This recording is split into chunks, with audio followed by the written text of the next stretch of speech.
the world's largest school by pupils, City Montessori School in Lucknow, India, has, since 1959, steadily progressed with the missionary zeal of developing individuals seeped in the ancient Indian philosophy of Vasudhaiva Kutumbakam, that is, Earth is but one country and mankind its citizens, and Jai Jagat, victory to the world. Towards this endeavor, the founders of the school, Drs. Jagdish and Bharati Gandhi, realized early that education should instill a global vision. In this interdependent world, global citizenship education is the mandate so as to help broaden young minds in creating a world that works well for everyone. CMS's World Education Department, headed by the school's founder manager, Dr. Jagdish Gandhi, has, in its 21st century broader education model, envisaged an era that values problem solving and critical thinking, and thus has an intensified focus on promoting the concept of world unity and peace for a safe future of the world's children. He looked up to the impartial and intellectual strata of society, the world judiciary, to brainstorm on the concept of a unified one world order. Thus began the international conferences of the Chief Justices of the world with an aim to create global awareness about the need for enforceable international law based on Article 51 of the Constitution of India, with international peace and security as the spirit of Article 51.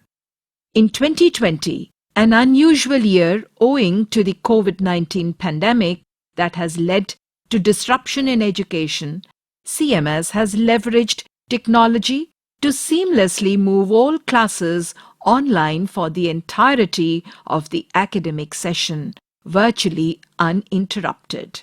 The 21st International Conference of Chief Justices of the World will pan out over 3 days of intense webinars on the global governance structure, a post-COVID imperative, which will witness the participation of 102 heads of states, chief justices, judges, legal luminaries, and peace promoters from 63 countries zooming in online, transcending various time zones. The webinar of the inaugural ceremony was graced by the chief guest, Honorable Mr. Rajnath Singh, Union Defence Minister, presided over by Mrs. Sanyukta Bhatia, Mayor of Lucknow, and special guest Mr. Gary Arathun, Chief Executive and Secretary of the Council for the Indian School Certificate Examinations. 73 participating guests, CMS management, principals, and other eminent invitees. Pre-opening activities showcased the grand performances by the CMS student bands reminiscent of the pre-COVID times. Dear viewers, the excerpts of the opening ceremony are presented by our erudite compeers, Mrs. Veera Hajela and Mrs. Shipra Upadhyay, Principals, CMS. So let the magic unfold, ladies and gentlemen. Hold your breaths, fasten your seatbelts, and sit back and enjoy.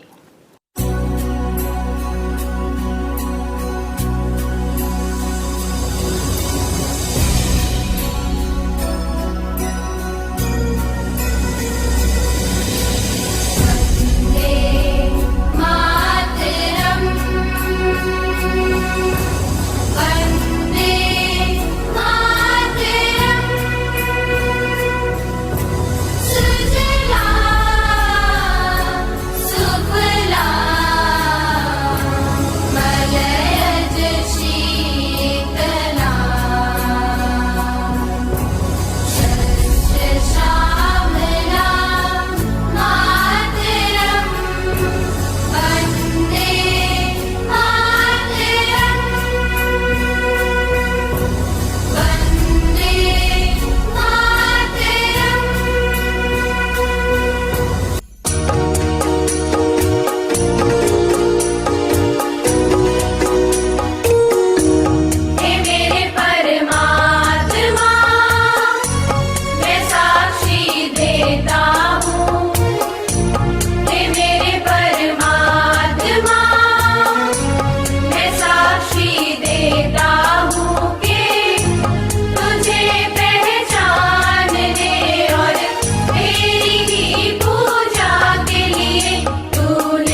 time now for me to invite the visionary, the man himself, Dr. Jagdish Gandhi, who conceptualized the concept of a conference of this stature 21 years ago, the International Conference of the Chief Justices of the World. Dr. Jagdish Gandhi, founder manager of City Montessori School and convener of the conference. It is our proud privilege to welcome our most honorable chief guest, Honorable Shri Rajnath Singh Ji, the Defence Minister of India. Simple and unassuming, with immense love for the humanity, he believes in the philosophy of Vasudhaiva Kutumbakam. We are equally honored to welcome Honorable Srimati Sanyukta Bhatia, the Lord Mayor of Lucknow. Our most honored guest of honor, Sanyukta Bhatia, is the Mayor of Lucknow. My place of worship is my heart alone, and my deeds of kindness is my religion. To endorse this very concept through a beautiful presentation of the all-religion prayer, it's over to the teachers of City Montessori School, Kanpur Road campus, yet again. जब सबकी एक है धरती और सबका एक गगन, फिर काहे को फिरता कोई काम में मगन, कोई काम में मगन। सब धर्मों का सभी जगह हो सुंदर एक भवन, जिसके प्रांगण में हो एकता शांति और अमन। हृदय एक हो सबकी, एक हो सबकी भावना, मिलके करे सब प्रार्थना, तब आएगी सद्भावना। मिलके करे सब प्रार्थना, तब आएगी सद्भावना। ओम जय जगदीश हरे, स्वामी जय जगदीश हरे। Jesus, my Jesus.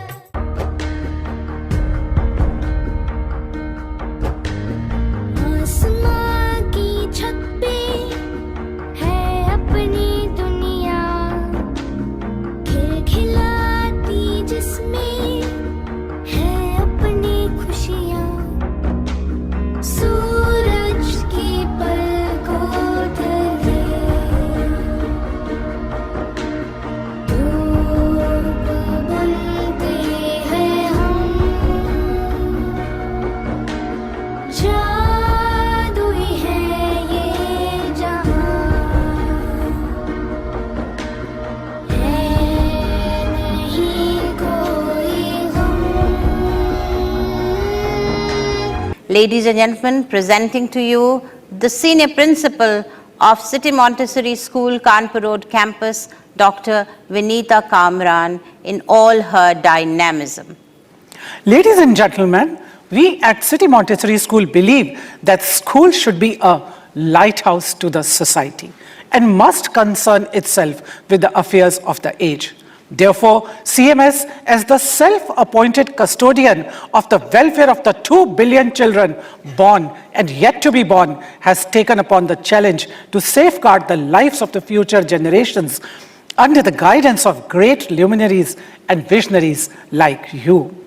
I can see that the day is not far away when these efforts for universal brotherhood and yearning for peace and unity will become a reality and show light to many across the world.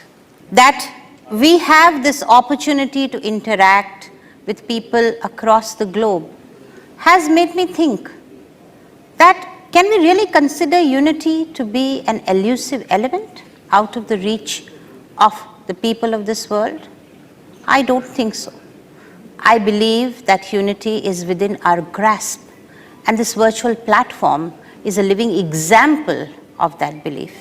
And I think that belief will be reiterated as you watch this World Unity Prayer, beautifully presented by the teachers of the City Montessori School, Kanpur Road campus, as they express their faith in the human spirit, conquering all challenges and coming together to take this ever-advancing civilization forward.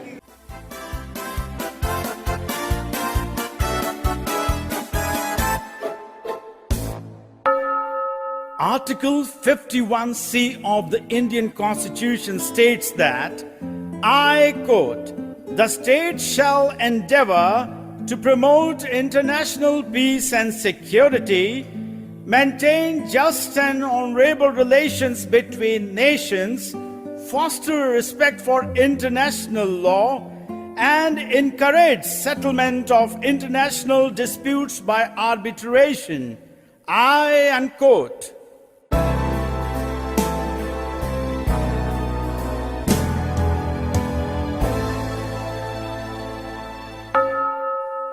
I am an empowered and conscious world citizen. I have emerged from the City Montessori school philosophy. Bright colors of culture and the beauty of multifarious religions and faiths coexisting. Asia as a whole is a voracious example of peace. May unity prevail on earth. I pray for the people of Asia. May unity prevail in Asia.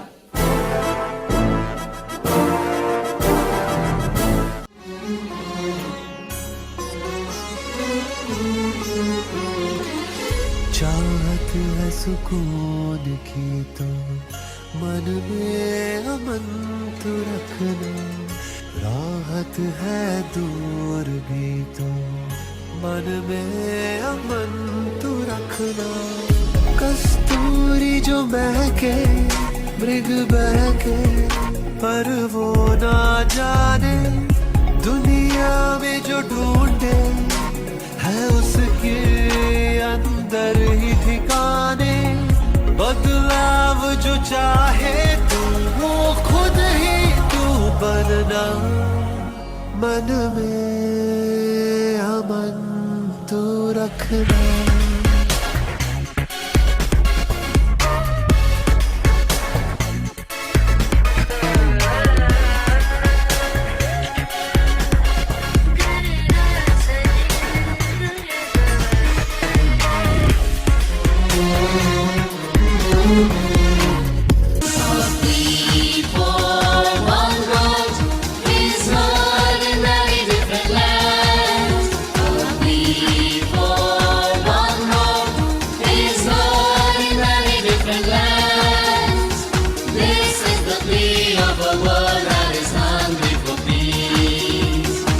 बहुत बहुत स्वागत है हमारे उस मेधावी नेता का जो आज हमारे साथ इस मंच पर उपस्थित हैं, ऑनरेबल श्री राजनाथ जी, जो हमारे बीच आज यहाँ पर इस वर्चुअल प्लेटफॉर्म पर अपना संदेश दुनिया के कोने कोने से आए जुटे इन विधिक लोगों को देना चाहते हैं, बताना चाहते हैं कि कैसे भारत आने वाले समय में एक नया प्रपत्र लिखेगा, जो प्रपत्र एकता की स्याही से रचा जाएगा।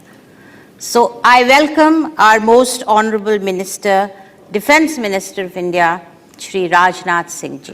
भारतीय संविधान के अनुच्छेद 51 पर आयोजित ये 21st अंतर्राष्ट्रीय सम्मेलन में पधारे गणमान्य अतिथिगण, 63 अन्य देशों से पधारे 102 स्पीकर्स, मौजूदा मंत्रीगण, मुख्य न्यायाधीशों, न्यायाधीशों, कानूनविदों एवं विश्व शांति संस्थाओं के प्रतिनिधियों का मैं हार्दिक स्वागत करता हूँ।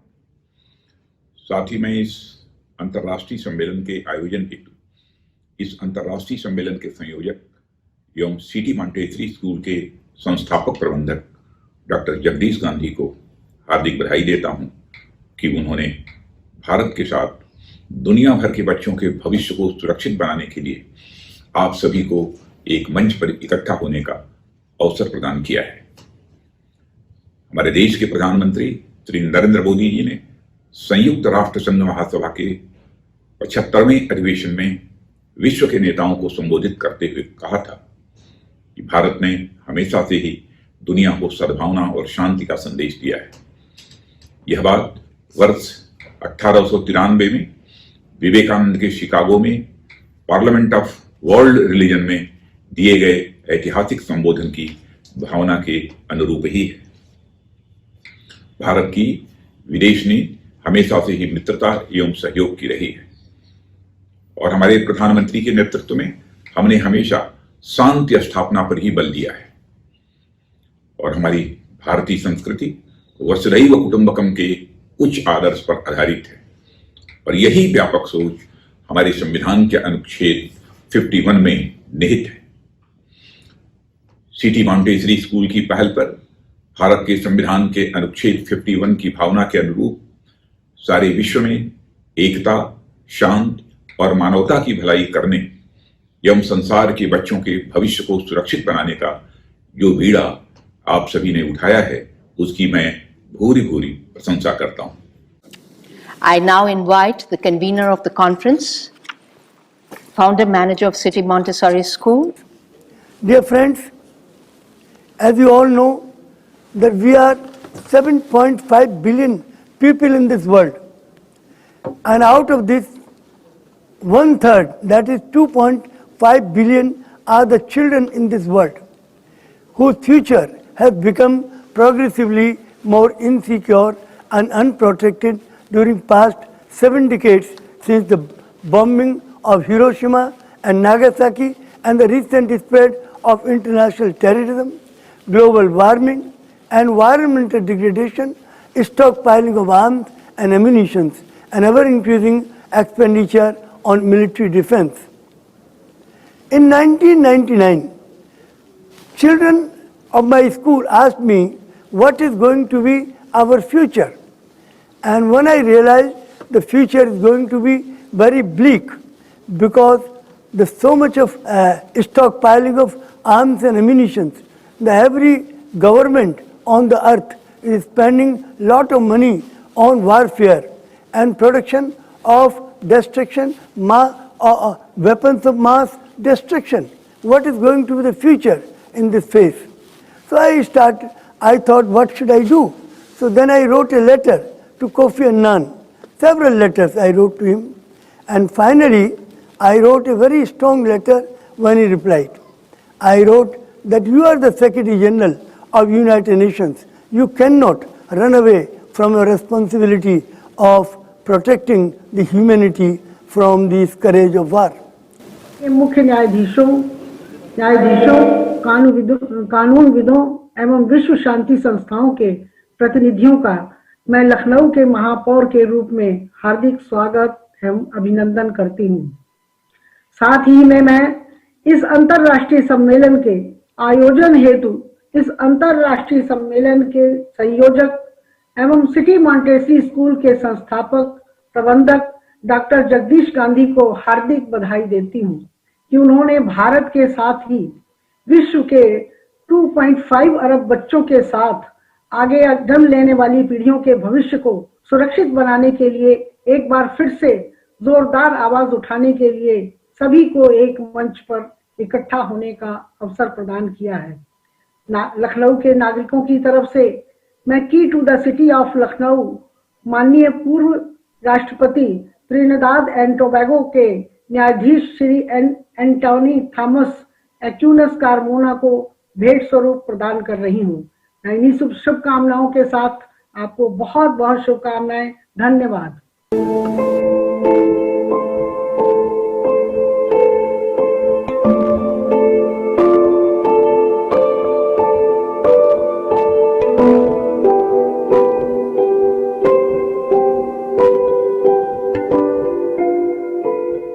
We will now request Honorable Justice Anthony Thomas Carmona to deliver his acceptance speech. Namaste to the Chief Justices, judges, and distinguished leaders of the world. Distinguished ladies and gentlemen. Right. Today's ceremony is personally a humbling one. I wish to express my profound gratitude to Chief Guest, the Honorable Shri Mr. Rajnath Singh, Minister of Defense, Government of India, the First Lady Mayor of the City of Lucknow, the Honorable Mrs.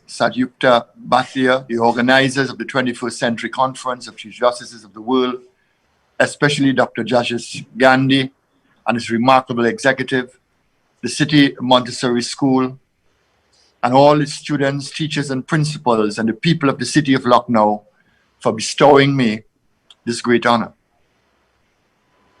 The children of the City Montessori School, like the children in my home country of Trinidad and Tobago, and the children around the world whom I have met and spoken to, they continue to be all-weather sources of inspiration and a constant reminder of our and intergenerational responsibility to do what is right and what is required.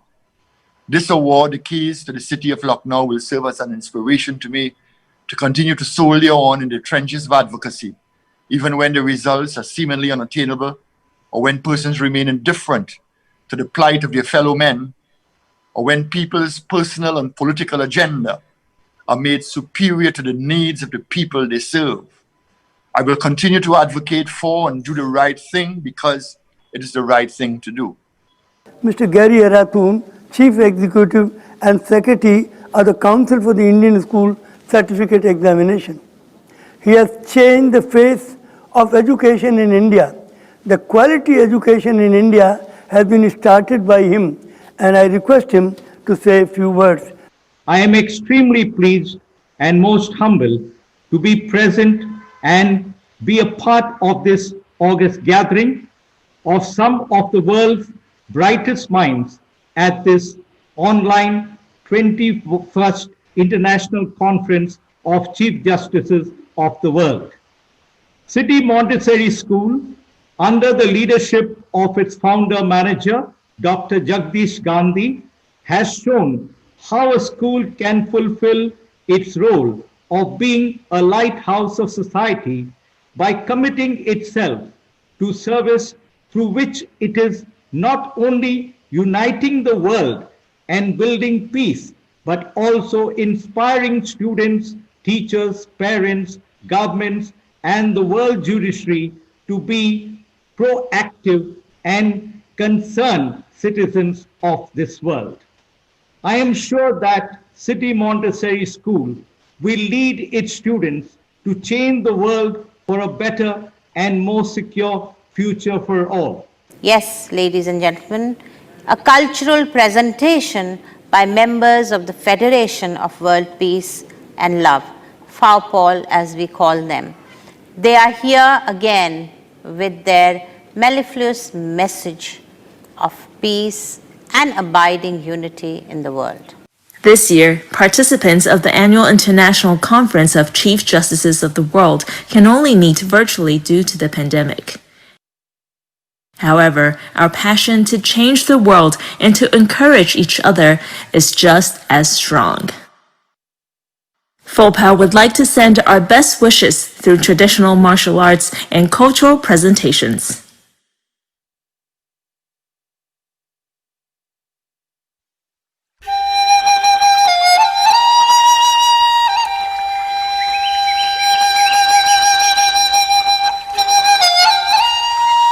Martial artists learn from nature. They learn to be brave like the carp and be determined to surpass oneself.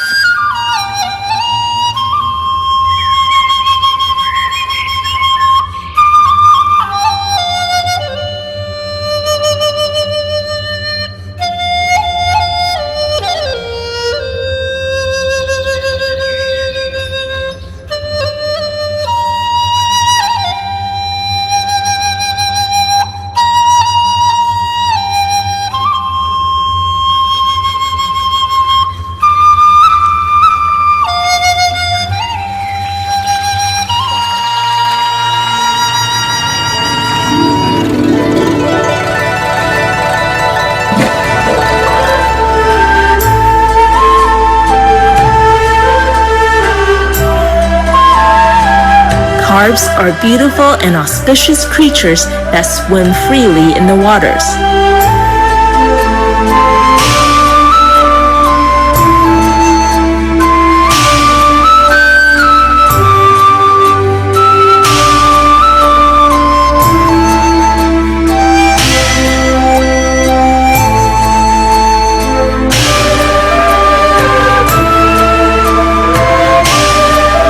Legend has it that if a carp swims tirelessly against the current and successfully jumps over the dragon's gate, it will transform into an auspicious dragon.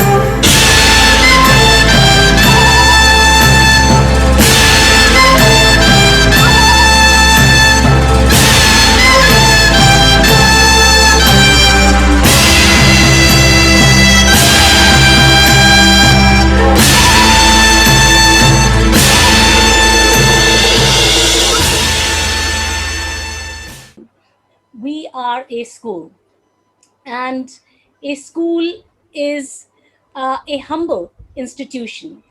Um, but to such a humble institution, probably unarguably, some of the most eminent people of the world have come to today and during the course of this forthcoming conference to meet with some of the humblest people on the planet, namely school teachers, school children, and people like the management of a school.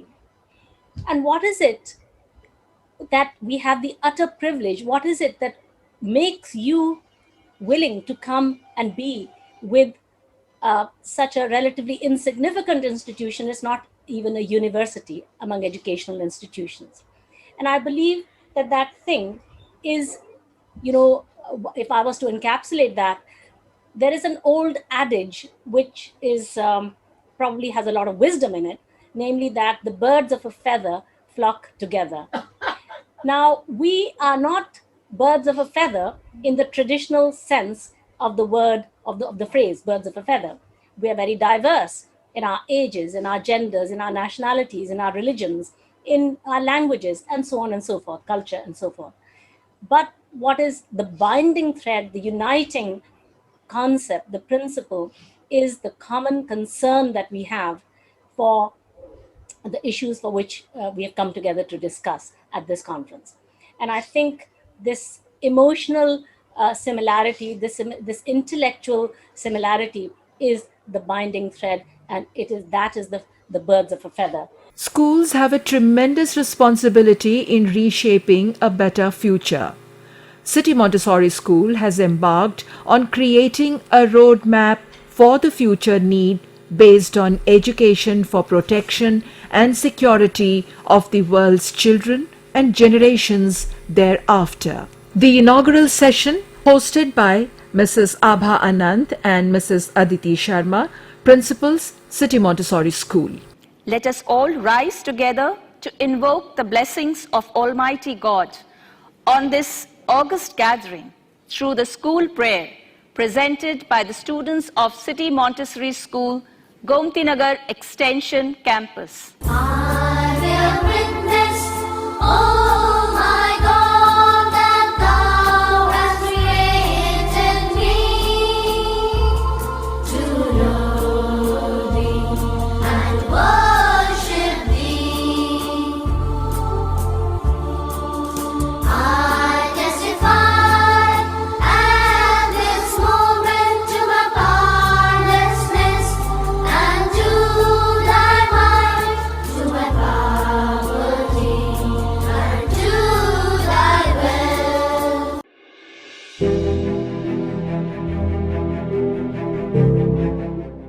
As the nation and people of the world slowly awaken from their slumber to find it leaderless in the wide ocean of uncertainty, and because this discussion is so important that it cannot be just confined to politicians, we, the children of the world, reach out to you, the members of world judiciary, government leaders, members of civil society, to hear us here today as we issue a clarion call for world unity, for on world unity will depend world peace.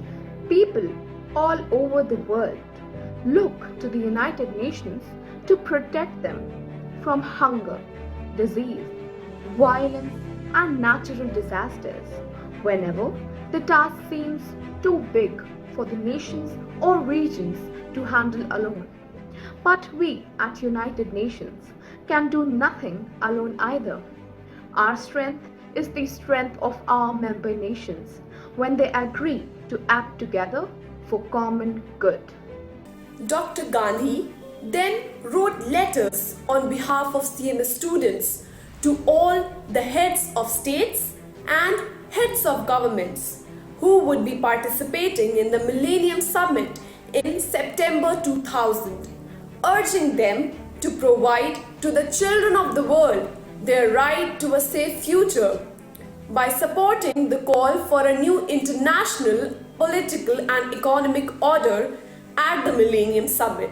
With just under 10 years left to achieve the Sustainable Development Goals, world leaders at the SDG Summit in 2019 called for a decade of action and delivery for the sustainable development and pledged to mobilize financing, enhance national implementation, and strengthen institutions to achieve the goals by the target year of 2030, leaving no one behind.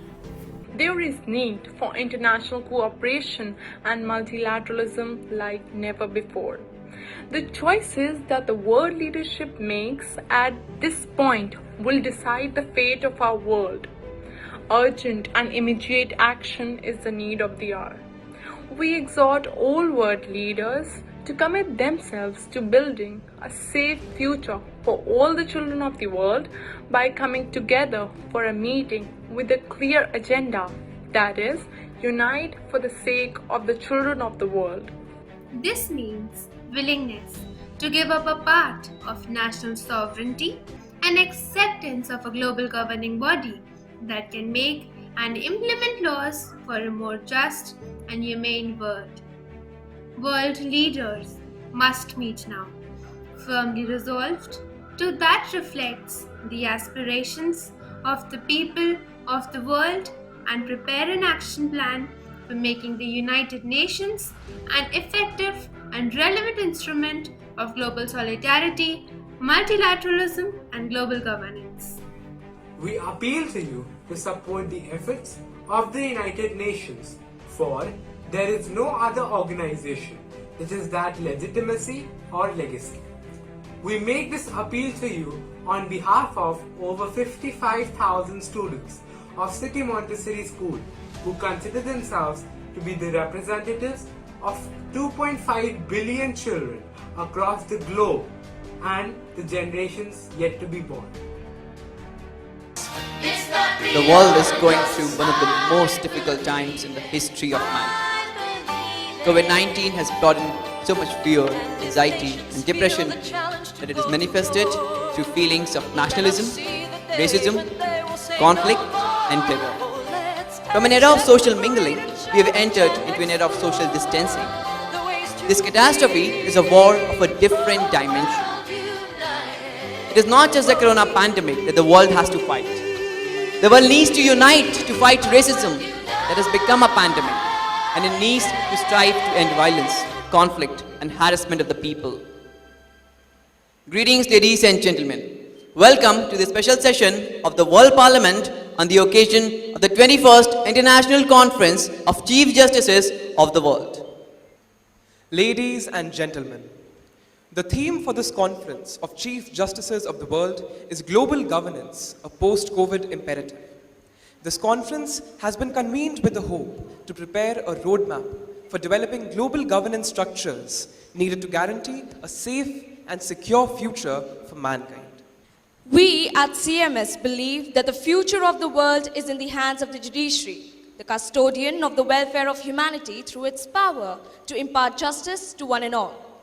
The judges of the world need to unite for the survival of humanity. The objective of the 21st Chief Justices Conference is to deliberate upon the need for having an enforceable world law for an effective global governance. On 21st September 2020, at a summit to mark the 75th year of the United Nations, Secretary General Antonio Guterres remarked, "Nobody wants a world government, but we must work together to improve world governance. The world wants peace and prosperity, which can come only through unity and collaboration. And mankind today wants safe and secure laws, which will ensure their free living in a politically just, environmentally safe, and terror-free world. A global consensus has been reached regarding the need for reform of the existing structures of global governance, importance of protection of environment, tackling race, religion, and gender prejudices across societies, and a global citizenship education to bring about peace, harmony, and unity in the world. We are extremely happy to announce that the chief guest of this inaugural session, Mr. Sudhanshu Trivedi, Member of Parliament, Rajya Sabha, has joined us. We are extremely honored to welcome our most honorable chief guest, Dr. Sudhanshu Trivedi ji, Member of Parliament and National Spokesman of the ruling Bharatiya Janata Party of India. We are also honored to welcome Honorable Mr. Justice Davide Hilario, former Chief Justice of Supreme Court of Philippines.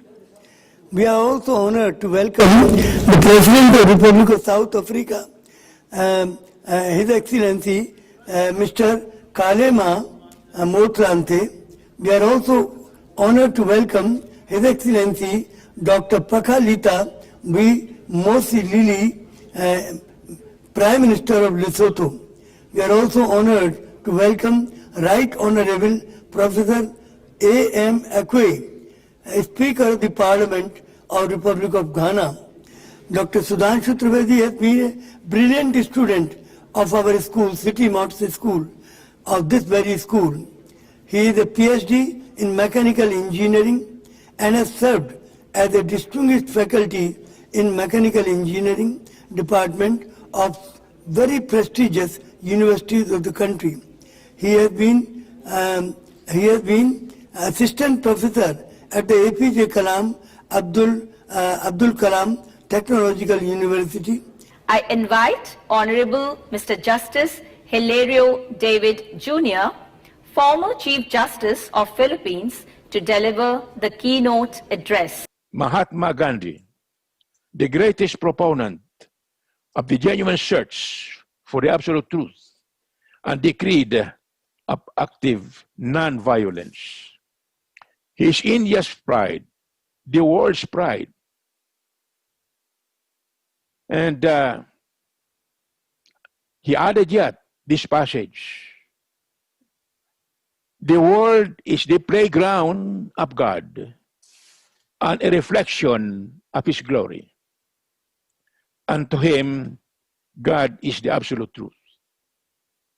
The various cases we have been working on seem to have failed to attract the hearts and minds and perhaps the imagination of states and world leaders and national leaders. They cannot see or simply refuse to see the vision of Dr. Gandhi and the CMS student of the urgency of enforceable world law and global governance, a world government, a world parliament, a world judiciary, instruments which could fully secure, among others, the identity, the sanctity of Mother Earth. It gives me immense pleasure to invite Dr. Sudhanshu Trivedi, most honorable chief guest for the inaugural morning session. We usually have the Chief Justices Conference every year, organized by City Montessori School. And we talk about global governance, the global rules, and the global directives which should govern the entire humanity. But I think this year, the situation is different, which is forcing us more to think about in this perspective. So obviously, it needs a global governance. If not governance, then at least some coherent global principles on which every country, every society needs to adhere. So it is time to think about what should be the global governing principles.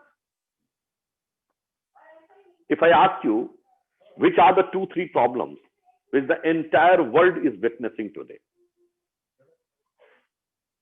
One is the environmental crisis, the ecological imbalances. No country can say that I am immune of the ecological imbalances. The other is the nuclear threat. The type of nuclear arsenal which we are having are capable of destroying the earth several times. So no country in the world can say that I have nothing to do with the nuclear threat or the atomic bomb threat. And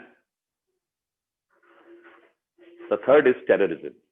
If we want to have a global governance, the country should also have a good global character.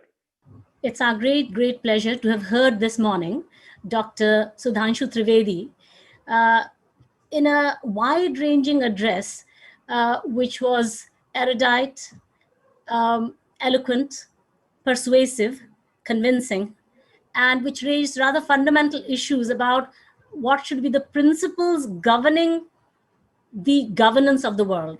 I experience great honor to invite our next speaker for the morning, His Excellency, Mr. Kgalema Motlanthe, former President of the Republic of South Africa. The concept of a system of global governance with smooth multilateral negotiations between global institutions and world leaders representing informed citizens that engage effectively with transnational players from the private sector as well as civil society is a concept that distills our greatest ideals for humanity and inclusive democracy.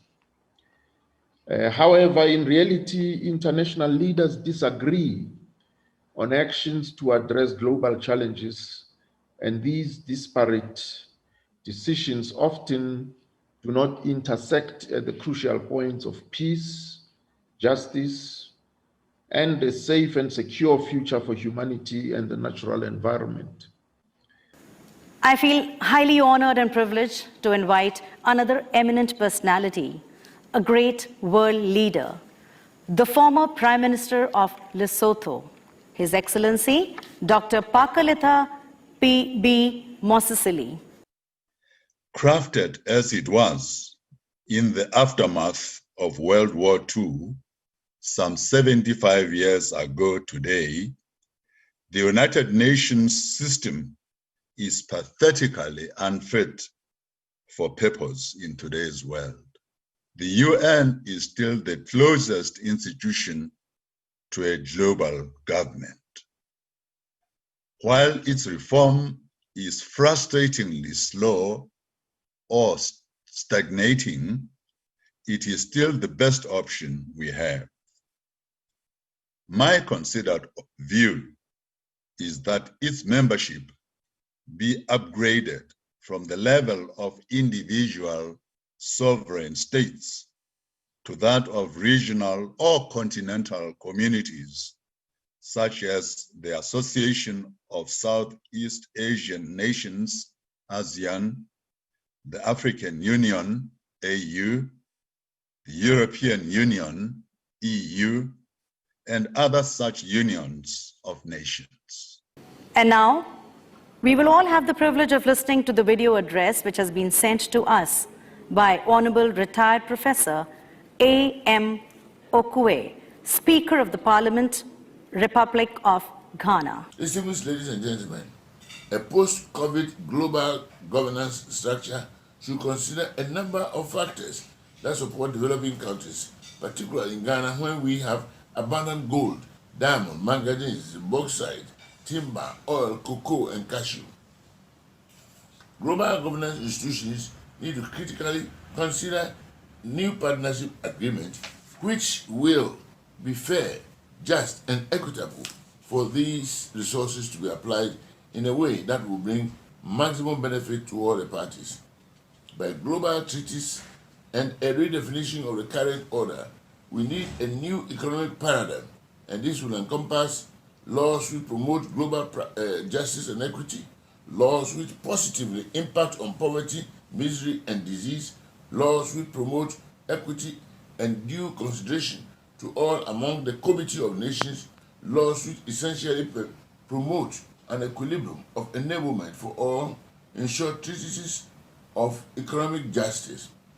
I would like to once more invite our President and Managing Director of City Montessori School to propose the vote of thanks and close this inaugural session. To thank the valued and eminent guests who have very kindly given their time to be at this conference at City Montessori School, helping not only the students and teachers of the school to think about these grave issues facing humanity and to help us, therefore, particularly our students, to grow into responsible world citizens who understand the issues that beset the global community, but also to use this platform to create a climate of international public opinion by speaking before other brother judges and other eminent thinkers and thought leaders, to give more prominence by making sure that these ideas reach a wider audience. And no doubt these will also be covered in the media and therefore reach a wider group of people. If internet has today reduced space and time to nullity, COVID-19 pandemic has exposed a number of shortcomings in terms of existing global governance structure. Dear viewers, here are some emerging ideas from the first plenary session hosted by Principals of CMS, Mrs. Nisha Pandey, Mrs. Poonam Arora. I now request respected Dr. Geeta Gandhi Kingdon to welcome our chief guest and the esteemed panelists for this session. It is our great pleasure to welcome the most honored chief guest, Honorable Shri Kalraj Mishra, Governor of Rajasthan, at the online 21st International Conference of Chief Justices of the World. Kalraj Mishra ji, a famous Indian politician, made his debut at the center, that means at the central government level, in 2014. You are very warmly welcomed, sir, and we are so honored that you have given your time very kindly to be at this international conference to deliberate upon how the world can be made a better place for all. Today, the world is confronted by more daunting challenges than ever before. Global problems require global solutions. With such a mission in mind, Dr. Hong Tao-zi has led the Federation of World Peace and Love. We believe that only when conscience, love, and peace coexist can we consolidate the power of goodness to change the world, resolve conflicts and global crises with wisdom, and create peace together. We now present before you a video message from Honorable Mr. Justice Sheikh Salim Said Atamin. Tous les pays à revenus élevés investissent en faveur de leurs enfants. Les enfants instruits et en bonne santé sont en effet plus aptes à exploiter leur potentiel et à apporter leur contribution à la société. Inversement, les problèmes de développement de l'enfant se prolongent souvent à l'âge adulte et les coûts sociaux qui en résultent échouent également à la génération suivante. Time now for me to invite Honorable Mr. Justice Osman Batoko, President, Supreme Court, Benin. Excellences, Madame et Monsieur Gandhi, Excellences, Mesdames et Messieurs les chefs des hautes juridictions. The solidarity that we face requires the efficiency as well.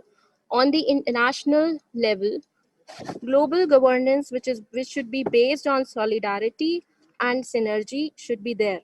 For me, this international space is open today, and I feel thankful to express my opinion.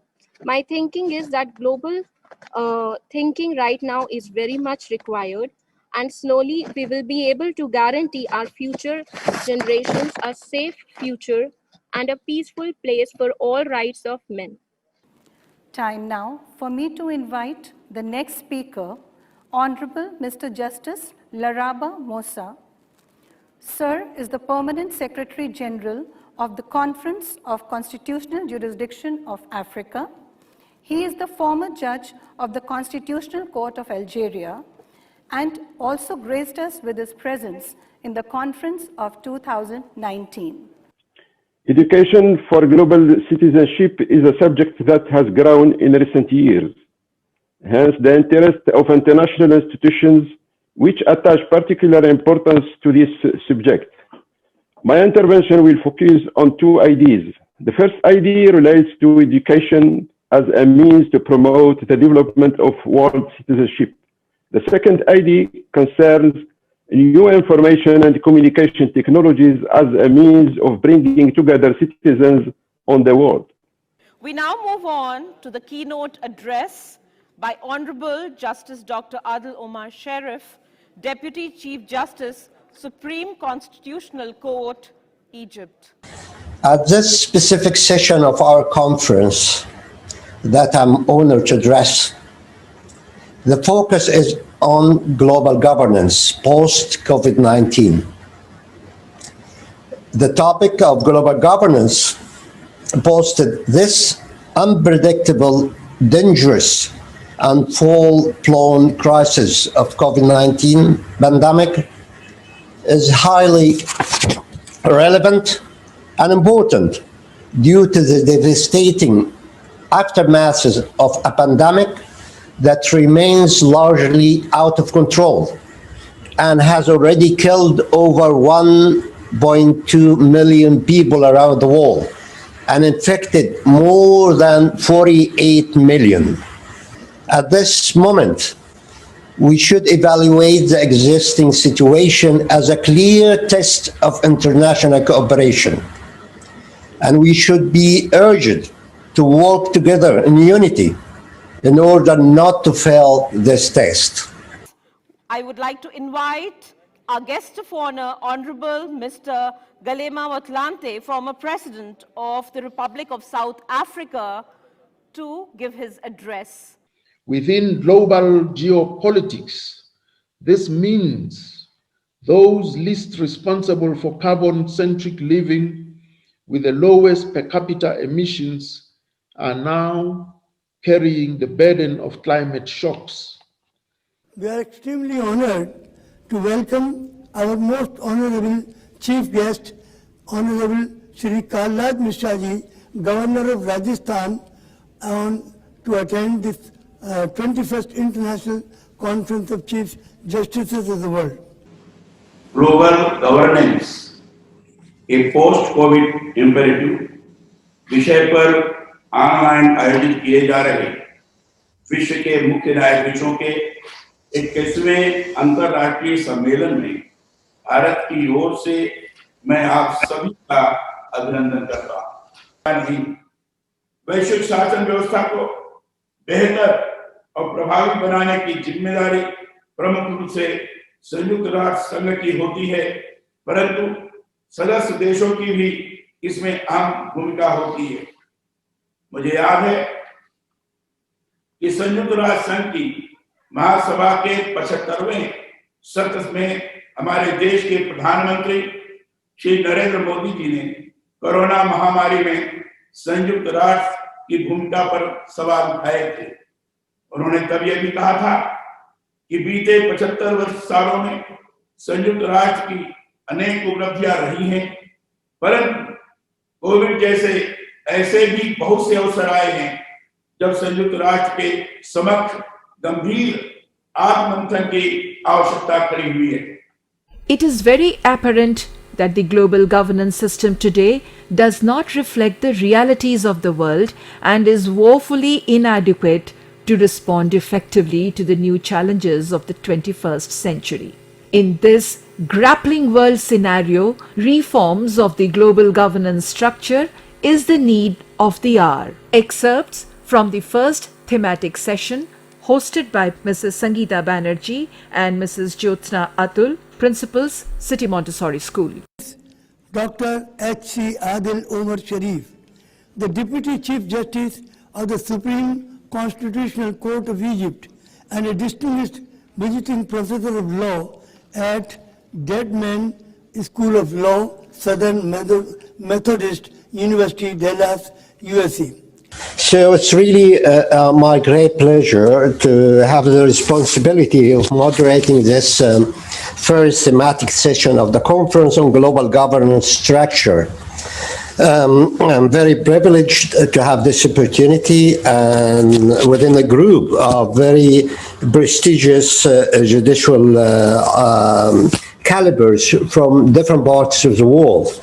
May I request Justice Sharda Shrestha to please join the meeting and share her views on the thematic group reforms of the global governance structure, please. We are the world community is one of humanity, and we have to work together in harmony to the benefit of the children. And now we call upon the Honorable Mr. Justice Rajan, the chairperson of NRI Commission, Government of Kerala, India. It is unfortunate that the existing international institutions such as United Nations Security Council, and World Health Organizations have failed to overcome the great challenge posed by the pandemic disease. The World Health Organization has been tarred with the charge of bias, and it underestimated the gravity of the epidemic. Therefore, now a global consensus has been developed among the world leaders, national governments, to reform the existing structure of global governance. Based on this, scientists are now working for the development of corona vaccine in a globally convened platform. Now I call upon the Honorable Justice Iman El-Malki from the Training Institute in Morocco. An initiative that requires us to present expressions of thanks and appreciation for the good selection of the scientific access for this big conference, which is moderated by a group of judges, academics, professionals, and jurists who, through their sober opinions and objective remarks, will defiantly add great scientific and professional value that will contribute to crystallizing serious practical concepts and mechanisms and will open new horizons for governance in judicial efficiency.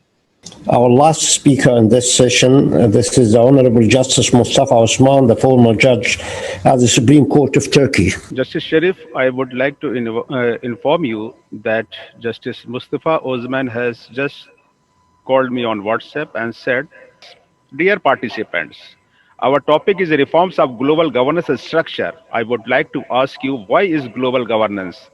And do we need a global governance? And will it come true someday in the future? I wish it would come true. However, it seems it's too hard to be happen. But I want it to be happen in close future. Because there are a lot of problems in various places of the world. The problems are especially such as wars, violation of human rights, poverty, corruptions, natural disasters, etc. I want to emphasize the issues of human rights. Mankind is the most honorable creature of the universe. He deserves dignity. He has a lot of fundamental rights and freedoms. The second plenary session of the day was hosted by Mrs. Jayashri Krishnan and Mrs. Reena Soti, Principals, CMS. Here are the excerpts.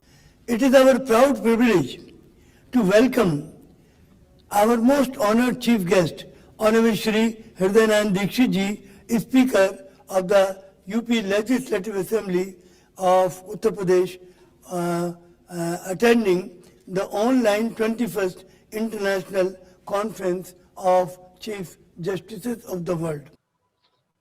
हमारे संविधान निर्माता लंबी बहस के बाद बहुत गहन विचार विमर्श हुआ था, तब संविधान बनाए थे।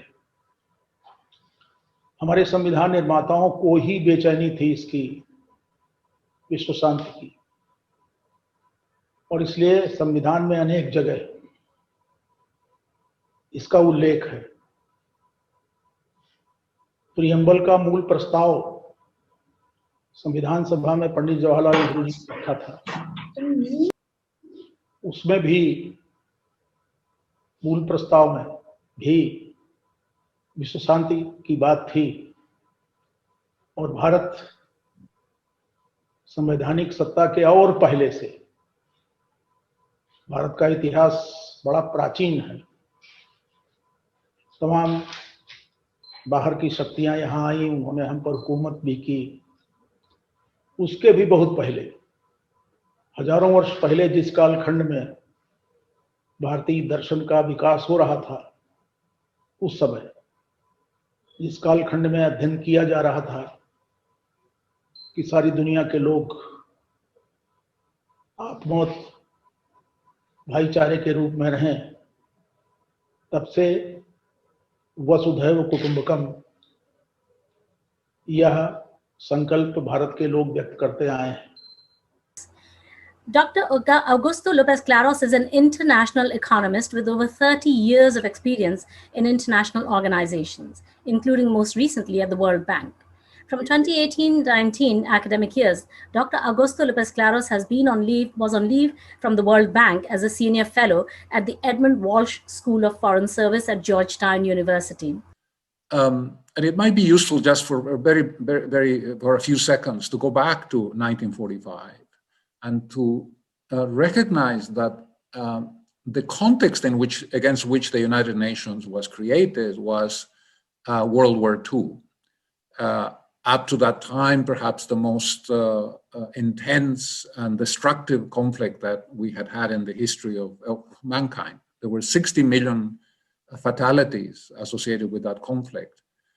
And the delegates who attended the conference in San Francisco in the period April to June of 1945 sought to establish a framework for peace and security for the future.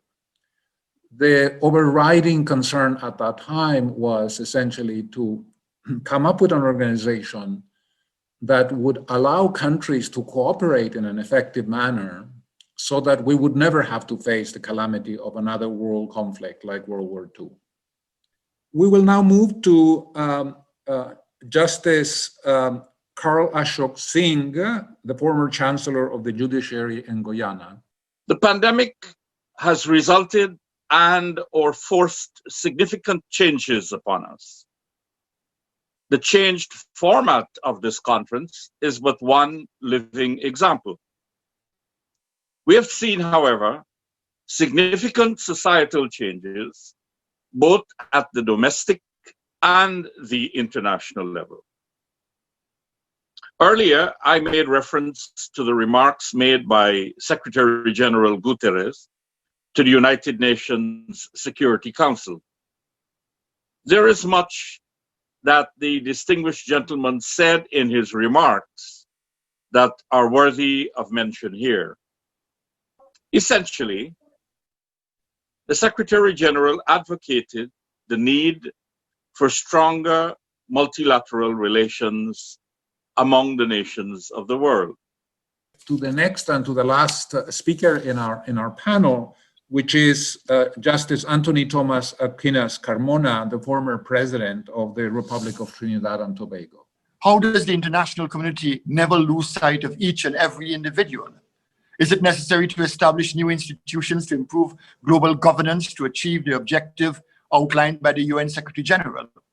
Or is it necessary for existing institutions to be revamped to ensure that they deliver on their mandates?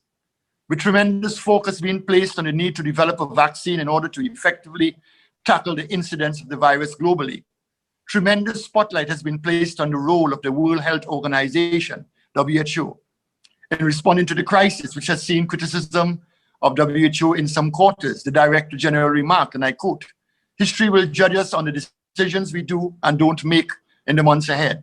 Let's seize the opportunity and bridge national boundaries to save lives and livelihoods," end of quote. This globe is our only home and hope. CMS students all through their school life are made aware of global citizenship through organizing myriad human and spiritual programs and activities in an academic session, nurturing the belief of being a global citizen and work for Jai Jagat or victory to the world. Excerpts from the second thematic session, Global Citizenship Education, session hosted by Principals Mrs. Ruchi Bhuvan Joshi, Mrs. Shivani Singh. I would request Honorable Ms. Justice Barbara Zobak, Judge, Supreme Court, Slovenia, to kindly express her views on global citizenship education. Since societies are divided into different states, different nations, ethnic groups, religions, the concept of global citizenship education sounds illusory. My personal opinion is that the world no longer exists of separate countries, but due to globalization, it has become one big world where the countries should cooperate and help each other in overcoming the daily problems which they have in common and find structural solutions for these problems instead of fighting each other. I would request Ms. Angelica Rocha Ponce, attorney in the Ministry of Bolivia, to kindly let us hear the address, please. During this past century, there has been a gradual movement towards a more inclusive understanding of citizenship, influenced by the development of civil, political, and social rights. Current perspectives on national citizenship vary between countries, reflecting difference in political and historical context, among other factors. An increasingly globalized world has raised questions about what constitutes meaningful citizenship as well as about its global dimension. I would like to invite Ms. Andrea Hassan, Vice Rector, International Relations, University of Concepción del Uruguay, Argentina. The questions that set the course for this panel, this session, are concrete challenges for us who work in internationalization. It could be able to universities to promote a global and inclusive view. For example, when we ask ourselves if education helps global citizenship to tackle global problems, I would like to introduce the concept of educating for peace. Good night, my friends. My name is Fernando León. My country is Ecuador, South America. El mundo actual en que vivimos nos plantea importantes retos y desafíos que atañen a la humanidad en general, que deben en forma necesaria ser abordados no solo por los actores nacionales, sino a nivel global, es decir, de todos los habitantes de la Tierra. Esto implica necesariamente que la ciudadanía pueda llegar a entenderse desde una dimensión global para enfrentar juntos de mejor forma los desafíos generales del presente siglo. Se puede observar que en el siglo XXI se ha dado un vertiginoso avance en la tecnología, lo que ha permitido acercarse cada vez más a las personas por asuntos de familia, estudios, negocios, etc. Es que la educación para una ciudadanía global nace como un enfoque mismo en la educación, para poder darse oportunidades y competencias y enfrentar los desafíos que implica vivir en una sociedad globalizada e interconectada.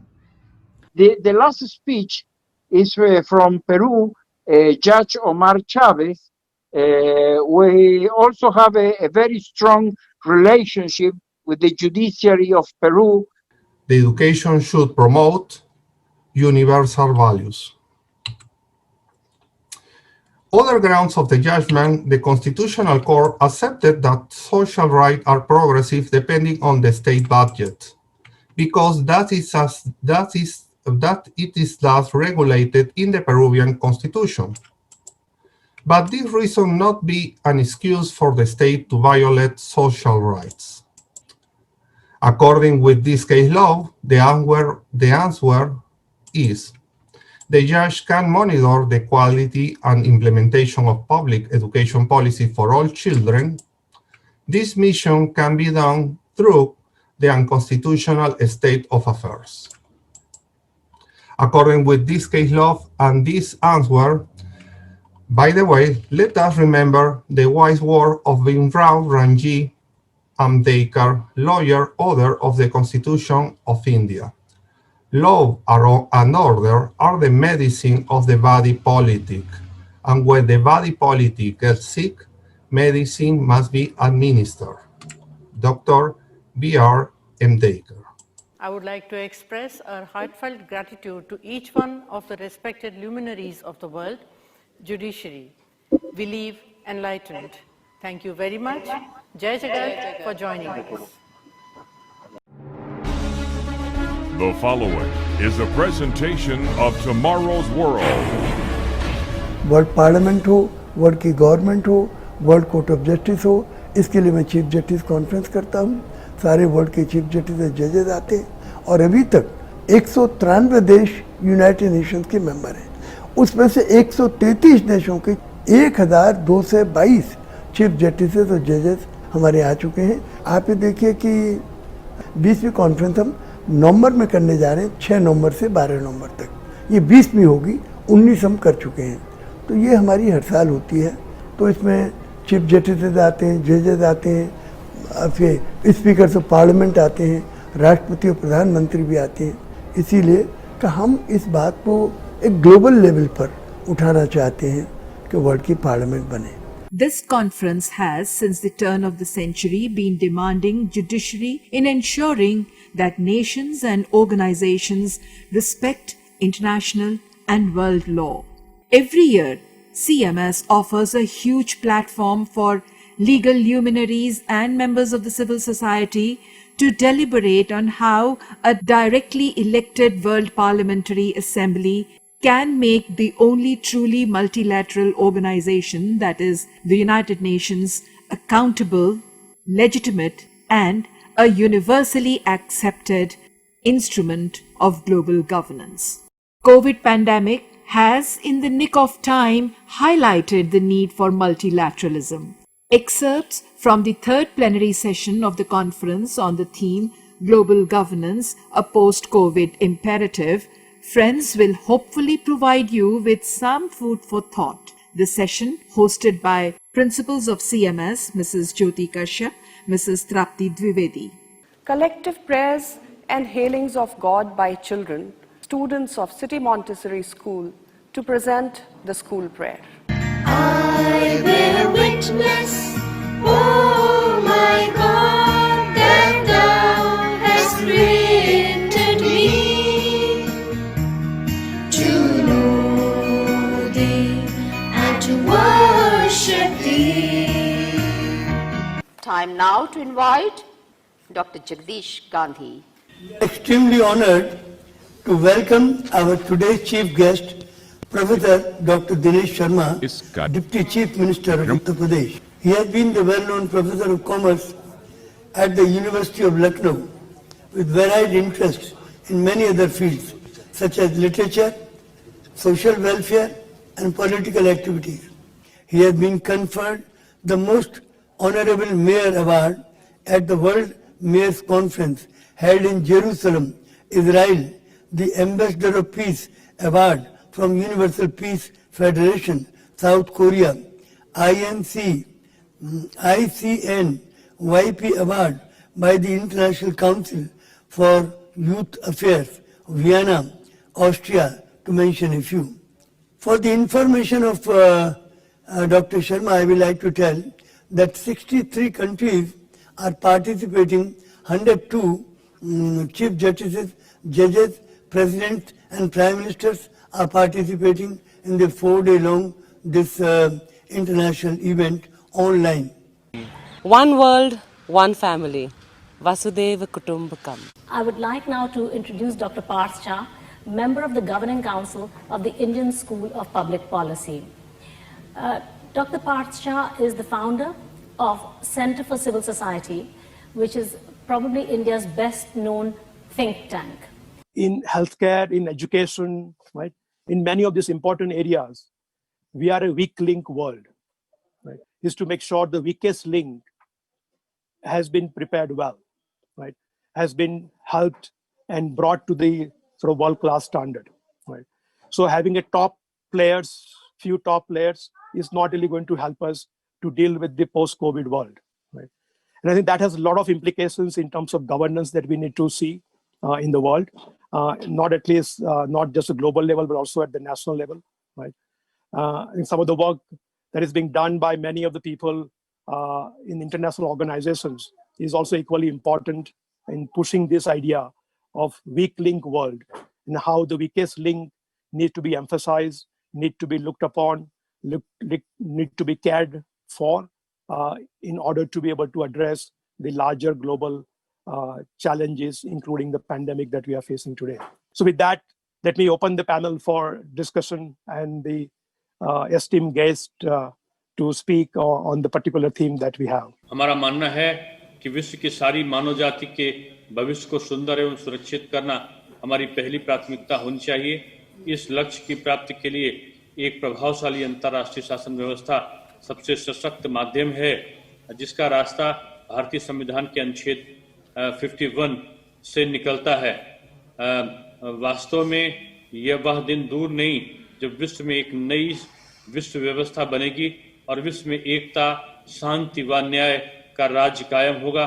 मेरा पूर्ण विश्वास है कि इस पुनीत कार्य के लिए वैश्विक कोरोना महामारी की चुनौतियों के बीच ऑनलाइन आयोजित किए जाने वाला यह अंतर्राष्ट्रीय सम्मेलन मील का पत्थर साबित होगा, ऐसा मेरा मानना है। आपके कार्यक्रम की सफलता के प्रति मेरी शुभकामनाएं हैं। Now we have the video address by Honorable Ms. Justice Tungalak Dwagbraj, Judge, Supreme Court, Mongolia. Энэ үед бид бүхэн шин дэг журамд нийцэн ажиллах шаардлага тулгарч байгааг та бүхэн хүлээн зөвшөөрөх үзье. Монгол улсын хувьд энэхүү нөхцөл байдалд нийцүүлэн шүүн таслах ажиллагааг тасралтгүй хэвээ явуулах үүднээс шүүх бүрэлдэхүүн болон шүүх хуралдааны оролцогч нарын аюулгүй байдлыг нэн тэргүүн чухалчлан авч үзэж, зөвлөмжийн дагуу шаардлагатай арга хэмжээг авч ажиллаж байна. Мөн түнчлэн техник технологийн дэвшлиг ашиглан шүүх хуралдааныг цахимаар явуулах нөхцөл болцоог хангаж, хэрэг маргааны оролцогч нарт бичлэн болон цахимаар хуралдаанд оролцох сонголтыг өгч ажиллаж. Honorable Ms. Justice Tungalak has rightly pointed out that populations across the globe struggle with varied repercussions of the novel coronavirus. And the one constituent common to all cities, regions and countries is the sense of uncertainty as to what the future holds. Now I would like to invite Honorable Mr. Justice G.T. Pegon, President, International Association of Judges, Australia, to kindly present the keynote address. The spread of the virus has not stopped the need for the judiciary to do its work. The virus has not stopped the need for there to be the administration of justice. It has not stopped the need for disputes to be resolved. Cases still need to be heard, and the law needs still to be administered. It has, however, stretched the resources of the judges and shown, to take the point that was raised at the outset, it has shown the significance of each of the links and how the weakest links can often be the ones that need to be those that cause us difficulty. In all of this, an independent judiciary is essential.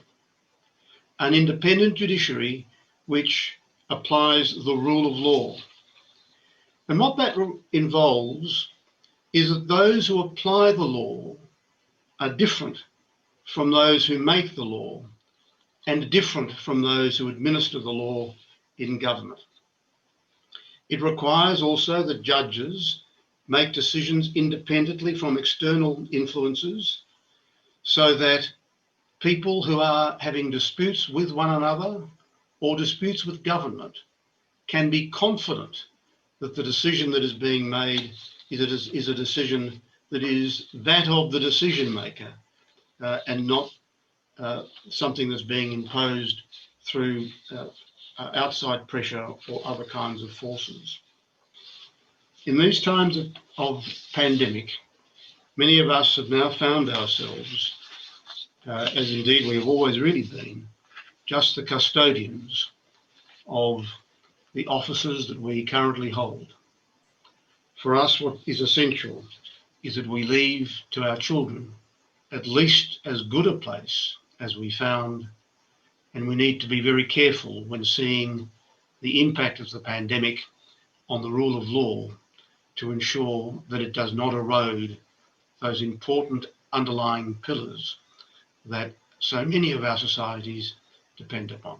I would now like to request Dr. Jagdish Gandhi, founder manager, City Montessori chain of schools, and the convener of the conference. And Chief Justice David Hilario, the Chief Justice of Supreme Court of Philippines, said, he admitted the writ and he said the judgment that he gave was the children born and yet to be born have a right for safe ecology.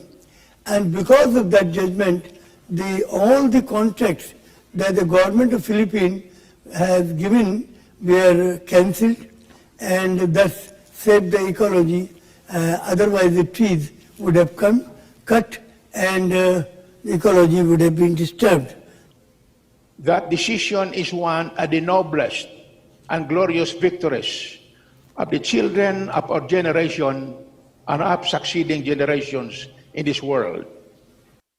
The COVID-19 pandemic has, in fact, opened not just a window of an opportunity, but the rare opportunity for the United Nations to promulgate needed effective resolutions for the Mother Earth, resolutions which may be the cornerstone of enforceable global governments on enforcement of the sources of life, LAW, or resolutions mandating member states to incorporate in the regional or national laws access to health and education, work and livelihood, protection against environment degradation, no violations of human rights, proliferations of deadly weapons. There is emerging a new definition of security from military security to health, work, and social security.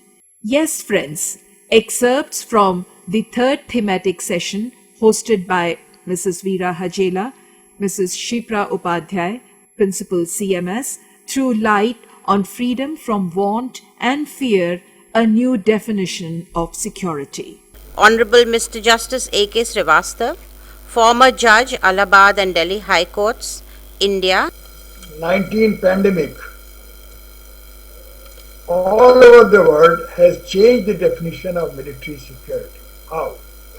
Without any cross-border military aggression, this virus emanating from Wuhan in China and is spreading out all over the world just in 1 month has acted as an external aggression for which no country was prepared in advance to combat. Military innovations to help combat COVID-19 had been in the form of designing and developing wide range of products to support the efforts of their countries to meet the effects of corona pandemic. Our chairperson and moderator, Honorable Mr. Justice Vincent A. D. Gaetano, Chief Justice Emeritus from Malta. Can I call upon Professor Alexander Chumakov to make his address to this gathering? In the threat of a full-scale bacteriological war a poor fantasy? Or has the potential threat of nuclear war become less? Of course not. And there are many other global problems.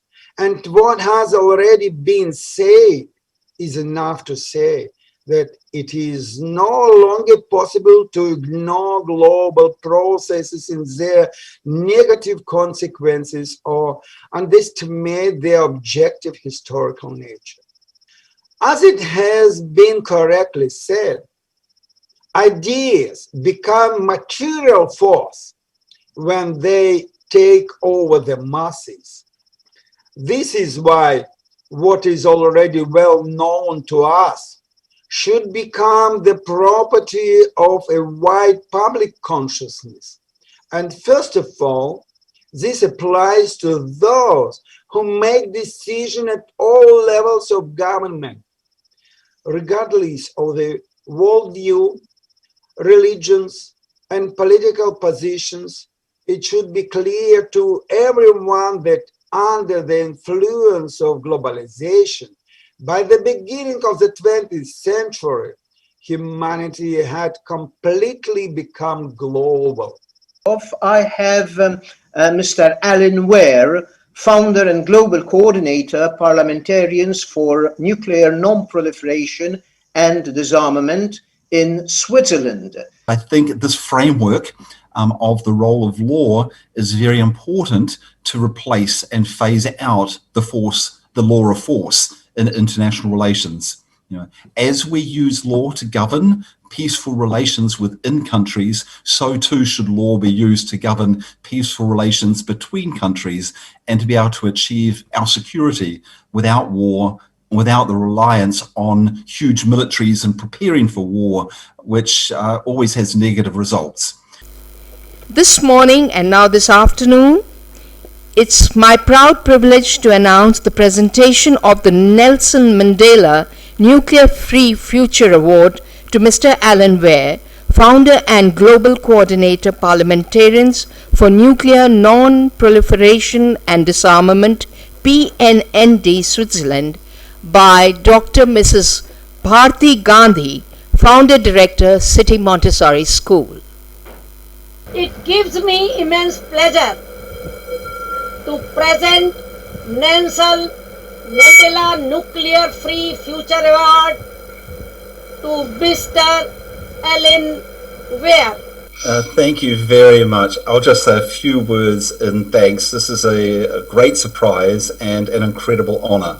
Beautiful mountainous country of Bhutan, Mr. Justice Yargay, you have the floor, sir. As of this morning, we only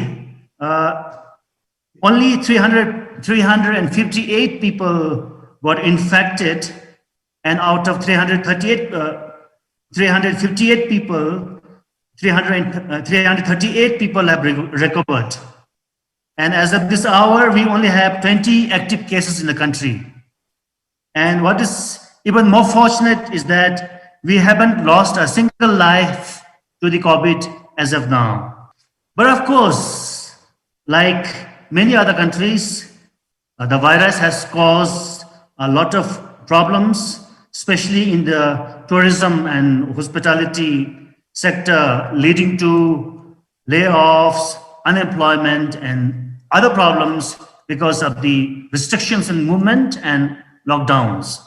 Now, I believe that looking at the program, there is scheduled a video message by Ms. Masami Sayonji, chairperson of the Byakko Shinkokai in Japan. In my opinion, the most dangerous threat to human security today in the ruleless development of artificial intelligence. If we allow technology to advance without control, it will lead to destruction of humanity. We urgently need to establish. It is my great pleasure to present to Ms. Masami Sayonji, the chairperson of the Byakko Shinkokai Foundation, the Goei Foundation, the World Peace Prayer Society of Japan, a Lifetime Achievement Award for her major contributions to peace in the world. Ms. Masami Sayonji has been to City Montessori School many times in the past, over the past maybe 35, 40 years, and we have put several peace poles with the words "May peace prevail on earth" as a result of the inspiration that we got from her. She has devoted her whole life to the cause of bringing peace in the world, and it is our great honor and pleasure to award her from the City Montessori School side a Lifetime Achievement Award for her major contributions to peace. I can see Dr. Nabil Sari is there, and we look forward to his speech. Thank you. سياسة تربوية ناجحة تساعد الناشئين على تلقي العلم بشكل يؤهلهم لدخول سوق العمل.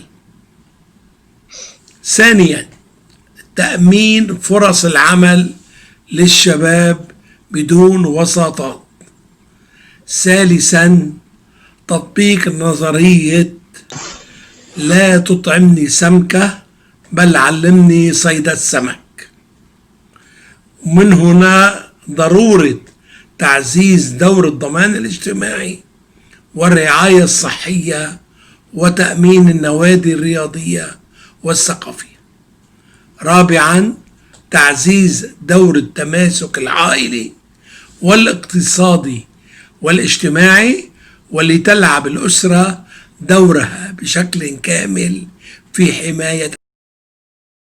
Our interconnected and interdependent world has made it imperative that an integrated multilateral response be made by the global governance system at the international level. Excerpts from the fourth plenary session hosted by Mrs. Abha Anand, Mrs. Aditi Sharma, Principals, CMS. Honorable B.J. Odoki, former Chief Justice, Court of Uganda. Sir, you have stood by the convener of this conference by revisiting us year after year, as you strongly believe that a journey of 1,000 miles starts with a single step, that each of us must be prepared to take that single step. In an earlier address at this conference, you affirmed that educational institutions are like nursery beds for planting the ideas of peace, unity, love, tolerance, and cooperation. Over to you, Honorable Justice Odoki, to share your thoughts on how the judiciary can live up to its responsibility of being the last hope for mankind. The COVID pandemic has therefore raised new challenges which need to be addressed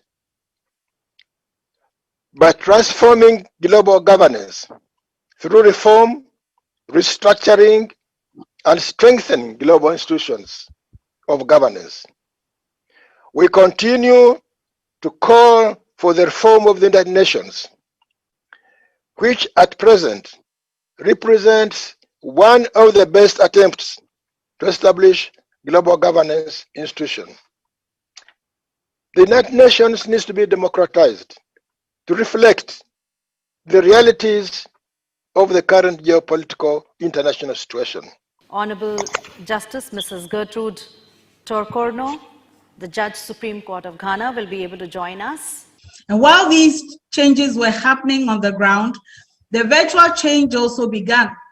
We are now familiar with infrastructure created by globally conducted industries, such as the finance sectors of economies, for the easy flow of money through digital and electronic means. However, by their very nature, judiciaries have functioned within the silos of sovereignties that political business has been conducted in. Although most judiciaries and governance institutions have adopted electronic means of doing business in order to better serve their communities, it is time now to invite Honorable Justice Daphne Barak Erez, Judge Supreme Court of Israel. This reality puts a challenge to all branches of government.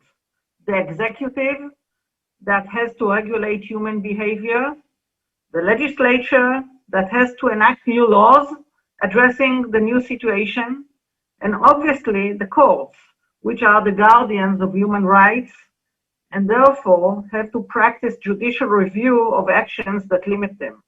But at the same time, also have to be aware not to block vital regulation. Honorable Mr. Justice Slevolod Niazvez, the judge from the Supreme Court of Ukraine. May I just comment on one more thing in what Ms.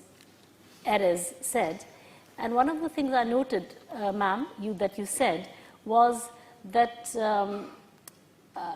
in Israel, the children, the youngest children have gone back for face-to-face education first, and the older children continue their education online through Zoom and other video conferencing platforms and other technological solutions. That's very interesting, if I may say, and indeed the reason was the one that you mentioned, that according to scientific findings, the younger children are less likely to get the virus, but obviously the people who regulate the education system just go on, I would say, looking after the findings and the situation on the ground. Even though we had a few petitions, because of the manner in which the stoppage of activities from various parts of the country was done, it was always over a very short period. It was always for a very small group of people consistently, tracking the disease and tracking the places where its activities could be felt worst, and ensuring that the whole nation did not go into lockdown. We found that the number of protests were very low. We had consistent updates from government, and schools were functioning virtually, courts were functioning virtually, and so there were not many protests concerning individual rights. Would you like to give any closing remarks, ma'am? Thank everybody.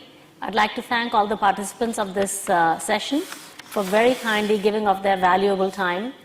You know, one of the things that I said at the start of this conference 2 days ago, I would like to just reiterate that, and that is that, you know, we are a humble school in a developing country, and I might add, in a quite deprived part of India. The fourth thematic session, hosted by Mrs. Nisha Pandey and Mrs. Poonam Arora, Principal CMS, exploring tackling race, religion, and gender prejudices. We request you, ma'am, to please express your views over this very relevant issue. We have to work on the creating the place of the interracial harmony, and we have to break down the interreligious wars, and through the a lot of religious and interfaith dialogue meeting. We are in very serious situation about the COVID-19 situation.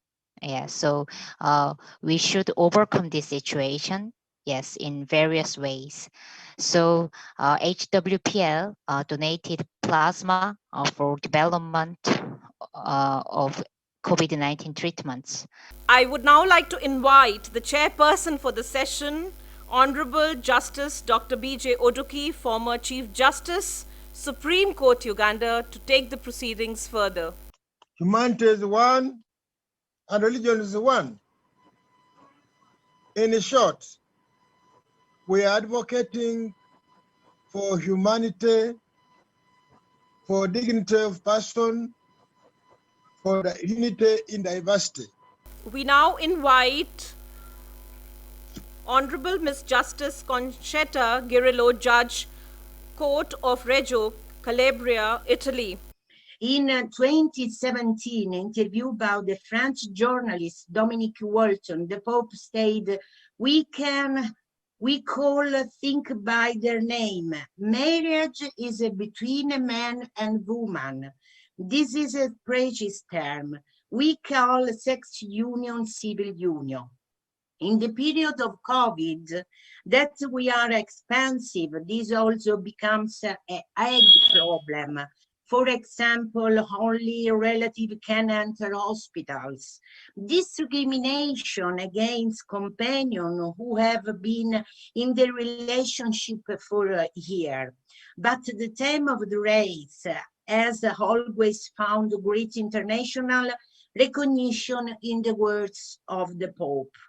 I now take this opportunity to invite our next esteemed panelist for today, Her Excellency Rima Harrison Carmona, former First Lady of Republic of Trinidad and Tobago. Education continues to be the catalyst to eradicate the negatives associated with race, religion, and gender prejudice. I recall the old African saying, and I quote, "When you educate a girl, you educate a nation," end quote. In addressing the issue of gender prejudices, it is important to assess how the international community has attempted to eliminate prejudices against women and girls over the past few decades.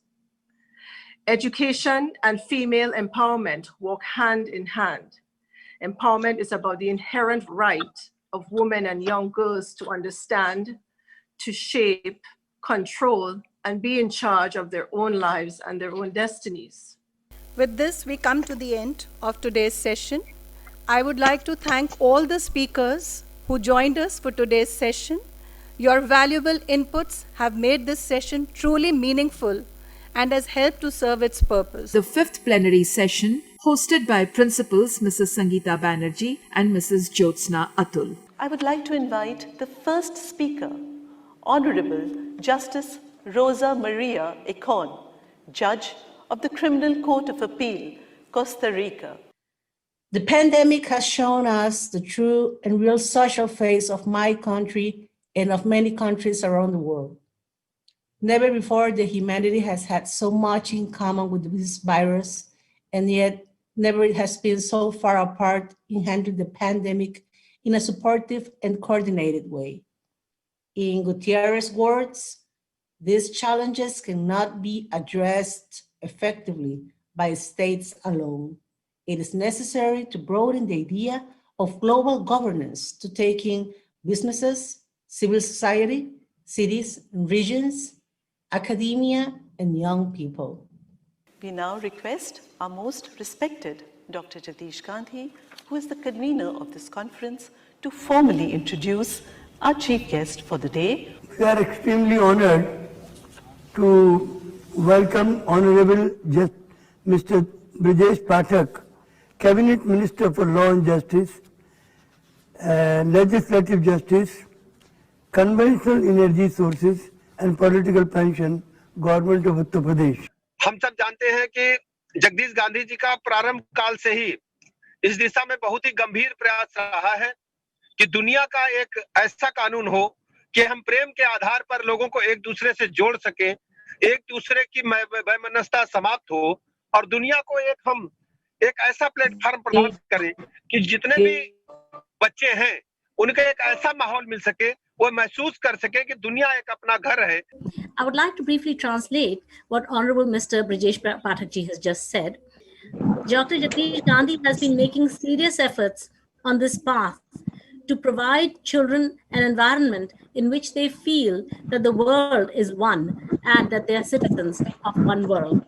That these efforts have been consistent, relentless, and long-standing. I would like to apprise the esteemed speakers that we now have a video address by Honorable Justice Dr. Josefa V. Izaga Pellegrin, Judge, Superior Court of Lima, Peru. How can we empower children and young people to be the protagonists of social transformation? How can we make them aware that we cannot be happy if there are people who do not have access to basic services, health, and education? All this is invisible to central, local, and regional governments as long as money continues to flow for corruption requirements. Historically, our countries share the colonial heritage that implanted a system of economic and political inequality.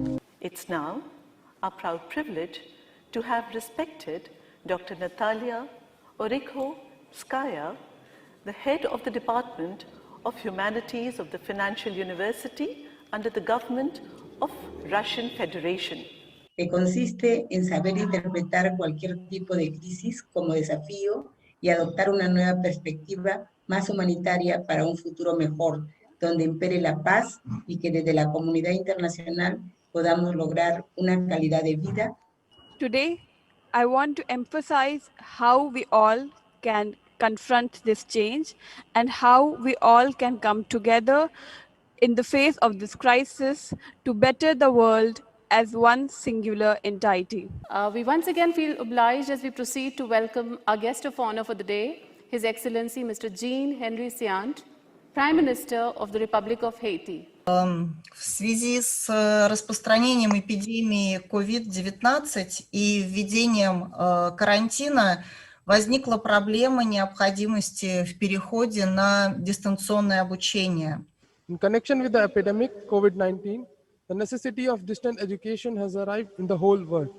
We never thought of such a method before, but due to pandemic, we have found a new method of education, that is distant education. She spoke about the meaning of distant education. In distant education, the education is fulfilled through technological means, that is with the help of information technology. Distant education became popular with the advent of internet, and it opened a possibility for self-education. To become a part of the video address by our guest of honor, His Excellency Mr. Jean-Henry Siant, Prime Minister of Republic of Haiti. Le mal alarme. Pas un coin de la terre qui n'est son lot de victimes, de morts et de contaminés. Les pleurs ne tarissent pas. La pandémie frappe hommes, femmes et enfants, tous vulnérables. Tandis que la science médicale that this is the time today when we all need to engage towards solidarity to bring back the previous civilization where everyone was happy. This is a tragic event, which is COVID, which is a menace, which requires everyone to make a dialogue, to have a collective power. We have seen a lot of victims of COVID, and we have also developed a lot of medical supplies like vaccines at all levels. Through sanitization also we have tried to remove COVID, but today what is required is the solidarity, which should be collective. The fifth thematic session, hosted by Principals Mrs. Jayashree Krishnan and Mrs. Reena Soti. May I please request our respected founder director, Dr. Mrs. Bharti Gandhi, to do the honors, please. Now I am going to present this award, Lord Buddha Award, to Honorable Justice Dr. Josepha V. Aizaga Pellegrin, Judge, Superior Court of Lima, Peru.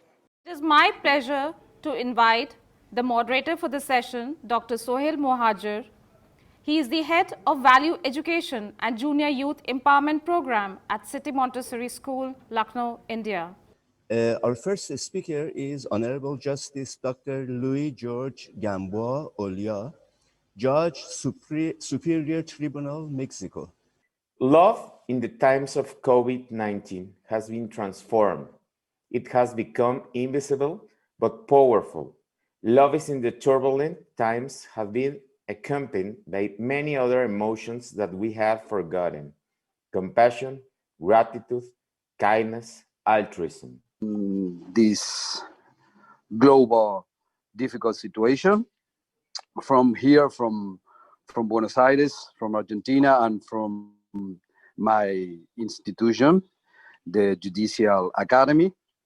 We are proud of being part of this effort, and we are highly committed to the ideals of this conference. And from here, we would like to wish you a successful one, particularly in the middle of this global situation. The next speaker is Honorable Ms. Justice Adriana Oroco Cabrera. Asociado a la influencia de las actividades humanas sobre las condiciones del sistema climático. I'm glad I can join the conference with all of you. I'm gonna give my speech in Spanish. And for this reason, the human being is the necessary element of compensation to the planet for the conservation of life itself and it. The effort is global, or at least it would be expected. Según los datos de la ONU, el cambio climático afecta a todos los países en todos los continentes, produciendo un impacto negativo en su economía, en la vida de las personas, en esta calidad de vida y en las comunidades, y se prevén consecuencias aún mayores. The role of the judiciary in ensuring that nations and organizations respect international and world law was highlighted during the 6th plenary session hosted by Principals Mrs. Ruchi Bhuvan Joshi and Mrs. Shivani Singh. Let us all rise for the school prayer by the students of City Montessori School. I bear witness, oh my God, that thou hast created me to know thee and worship thee.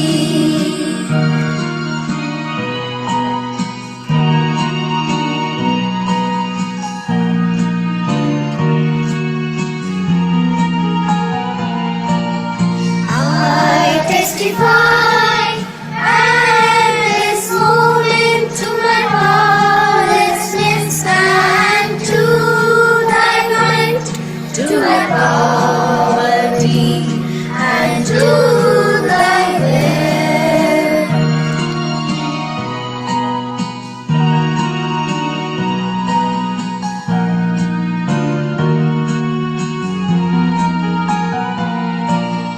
There is none other God, but these are heavenly carols, the saints subsisting. We are honored to have here with us this beautiful morning Professor Balraj Chauhan, Vice Chancellor Dharmshastra, National Law University, Jabalpur, Madhya Pradesh. As the chief guest, we welcome you, sir. I express my heartiest gratitude for kindly finding time out of his busy schedule to be the chief guest at this online 21st International Conference of Chief Justices of the World. Now, I would like to invite Mr. Ratan Chand Gupta, who is the General Secretary of the conference and has played a very important role in making the Judges Conference a great success since its inception. This school, City Montessori School, is propagating the idea of enforceable world law or international law enacted by constituting world parliament and an improved global governance structure. This is being done through the international conferences of chief justices as this one. From the very beginning of the conference in the year 2001.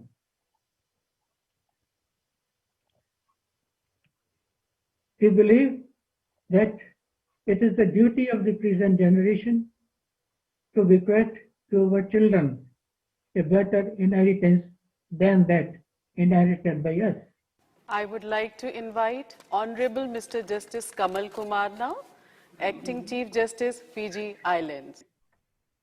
The most significant step towards global governance was formation of United Nations after the Second World War. UN has 193 members and plays a significant role in assisting the member states towards organizing their social, economical, political, and other related activities.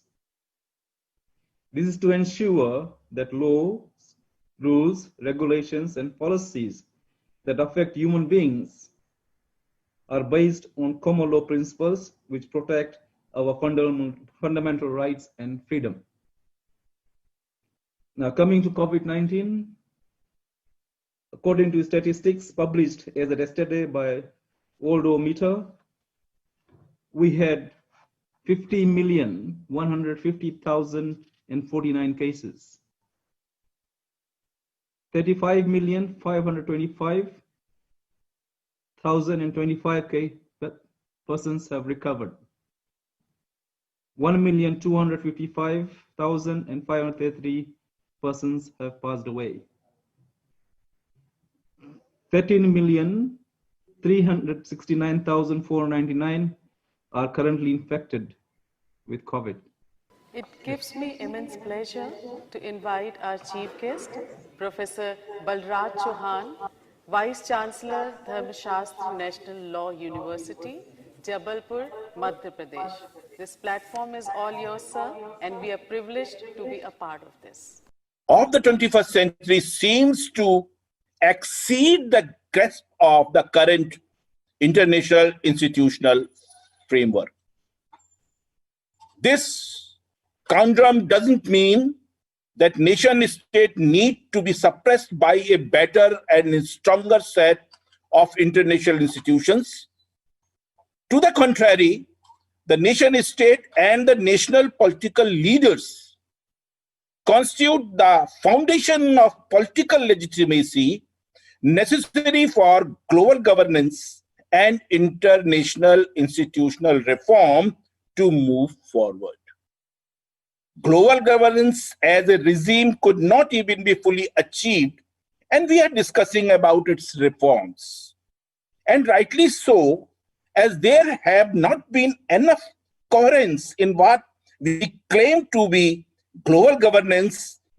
Global institutions are not working well individually and as a group.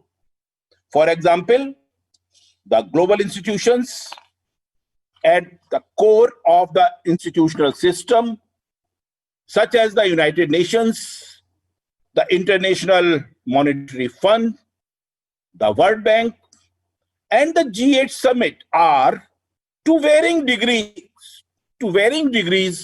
fragmented, unrepresentative, and ineffective, and generally suffer from an corrosive decline in their legitimacy. And they're very earnest when they do that. They're very honest. They want to do it. But what happens is that in reality is that when they come back to their countries, they have to face their domestic, lobbies. And those lobbies say to them, for example, when Mr. Narendra Modi, our Honorable Prime Minister, attended the last climate change talks, and he promised them certain reductions. For example, particularly, I remember in the use of, tubs in which we get, ice creams or yogurts. Those are one-use tubs, which are then thrown away after just a single use. So he promised there that we should go away with those. When he came back, as might have been predicted, the lobbies of those industries that produce those tubs approached him, and they were very importunate. They were very, they begged him to go back on his promise, and they said that it will cause a lot of hardship, a lot of unemployment will happen. We talk about the future of the humanity. When we talk about the existence of the world in such a way so that it is a better living place for all, then our vision should be myopic to far-sighted. You see, we should focus on the issues which are influencing us, whether it is our economy, whether it is our employment, or other things. But we must have a plan. You see, it is not the question of one judgment. It is not the question of one industry and the employment of the 500 or 5,000 or 50,000 people. It is a policy issue. And there must be public-private partnership. Government should come forward. How to minimize the losses of the industry? And I know that you are a professor of economics. You understand better how these financial things matters in life. It is true for the family. It is true for the industry. It is true for the nations. With this, we come to the end of this plenary session, the 6th plenary session of the 21st Chief Justices Conference of the World. Thank you very much for joining us. Dhanyavad. The United Nations is the world's platform to discuss issues today, and for it to become the significantly reformed General Assembly, an interim World Parliamentary Assembly would help bridge the disconnect between citizens and the United Nations. The session on creation of a World Parliamentary Assembly for UN Accountability and Legitimacy, hosted by Principals Mrs. Jyoti Kashyap and Mrs. Trapti Dwivedi. I request you all to rise for the prayer presented by the students of City Montessori School. I bear witness, oh my God, that thou hast created me to glory and worship thee. Good afternoon, wherever you are. I am joining you from Germany at the early hours of the morning, and it is a great pleasure to moderate this session on World Parliamentary Assembly at this online 21st International Conference of Chief Justices of the World. Just a few words from me at the beginning. The International Conference of Chief Justices of the World each time has been adopting a resolution at the end that has been stressing the need of supranational world law and effective democratic world institutions able to implement such law. In my opinion, this is the most important project of the 21st century. So this conference is spot on, especially in a time of crisis like now, considering the pandemic, but also other issues on the agenda, such as nuclear disarmament that was featured in the thematic video just now.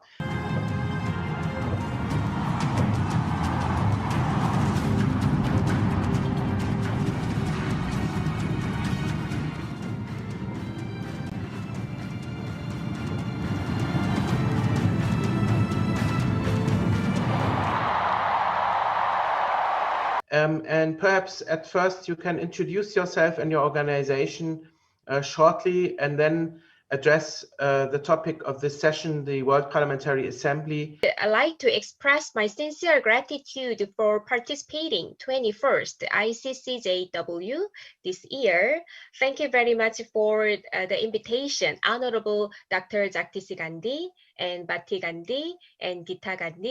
There is no doubt that the leadership of Dr. Jagdish Gandhi and the curriculum of CMS school, World Citizenship Education, have borne fruit.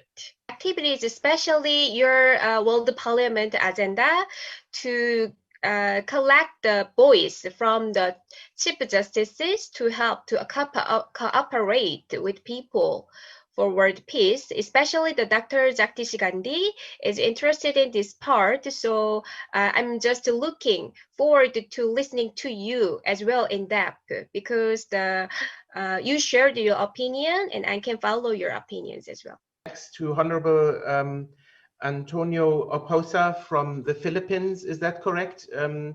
Honorable Oposa, Mr. Oposa, are you online? Mr. Oposa is not well, so his video will be played.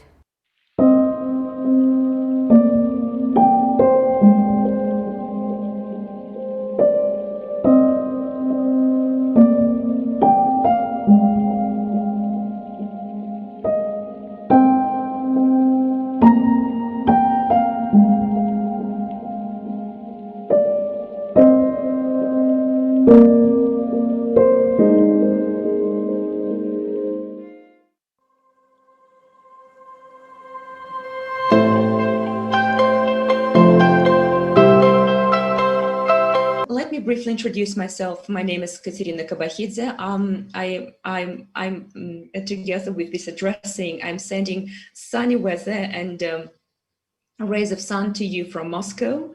I work as a teacher.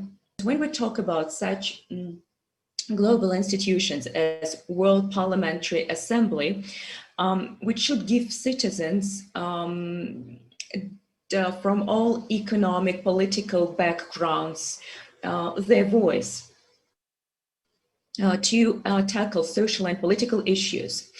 So such global institutions as a World Parliamentary Assembly, giving voice to all the people, will attract thinkers, deep thinkers.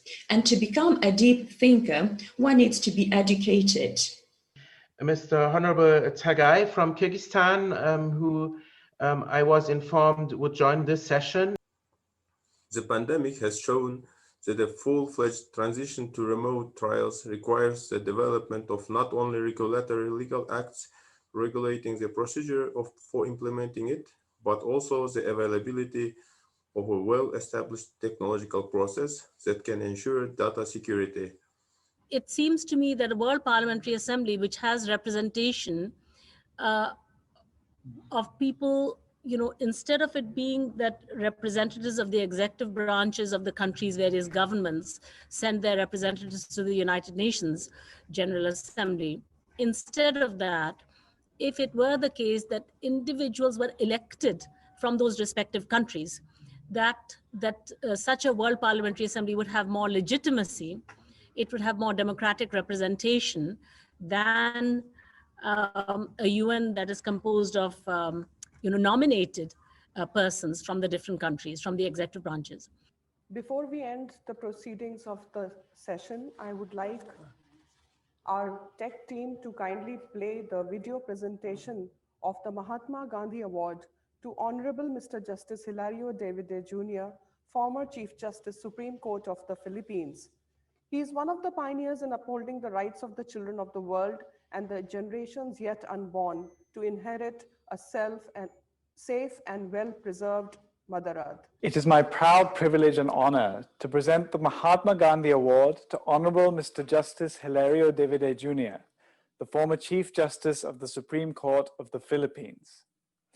I am really very fortunate to bestow this award to Honorable Justice Hilario Davide Jr., who had made a historical judgment for the children, not only for the children of the Philippines, but also of the whole world, in the case of Oposa versus Factorin.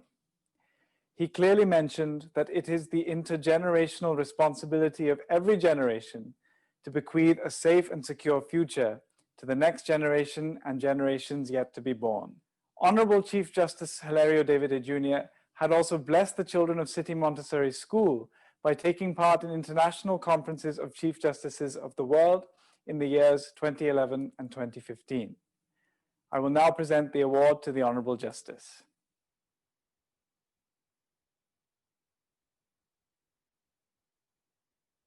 There are many things to learn from the current COVID crisis, the foremost being that a government's will to enforce laws and rules, coupled with the support of an informed public, is the key to achieving goals and targets. This was further deliberated upon in the session hosted by Principals Mrs. Veera Hajela and Mrs. Shipra Upadhyay. Ladies and gentlemen, Honorable Mr. Justice Beki Mafalala. Article 51 of the Indian Constitution provides that the state shall endeavor to promote international peace and security, maintain just and honorable relations between nations, foster respect for international law, and encourage settlement of international disputes by arbitration, unquote. The judiciary of the Kingdom of Eswatini recognizes the great effort and resilience of Dr. Jagdish Gandhi, who is the convener of the International Conference of Chief Justices of the World. We further recognize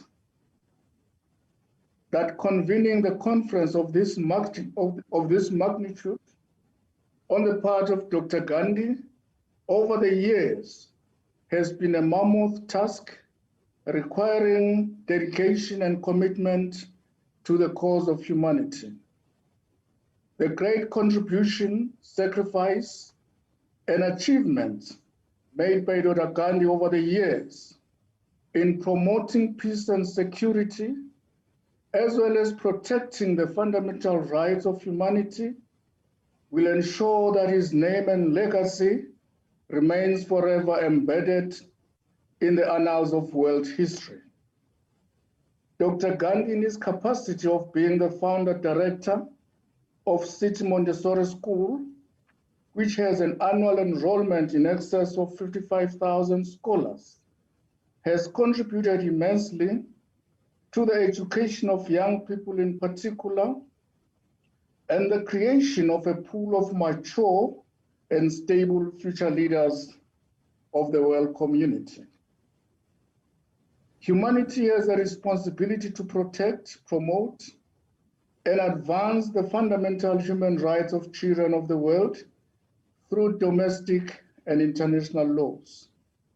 In addition, government of the world bear the responsibility to invest heavily on quality education, health, elimination of abusive treatment, as well as poverty elimination of children in their respective countries. It's time to listen to the address by Honorable Mr. Justice Mirsad Stricker, Judge, Court of Bosnia and Herzegovina.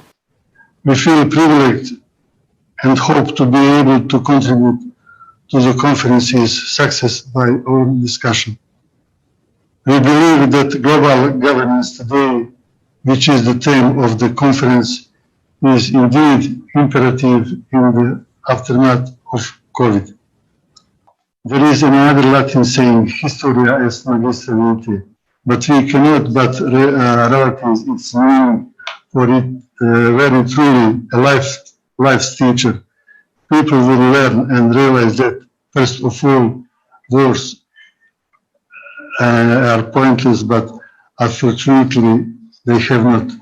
The only thing that is really true is that history is continuous fight between good and evil.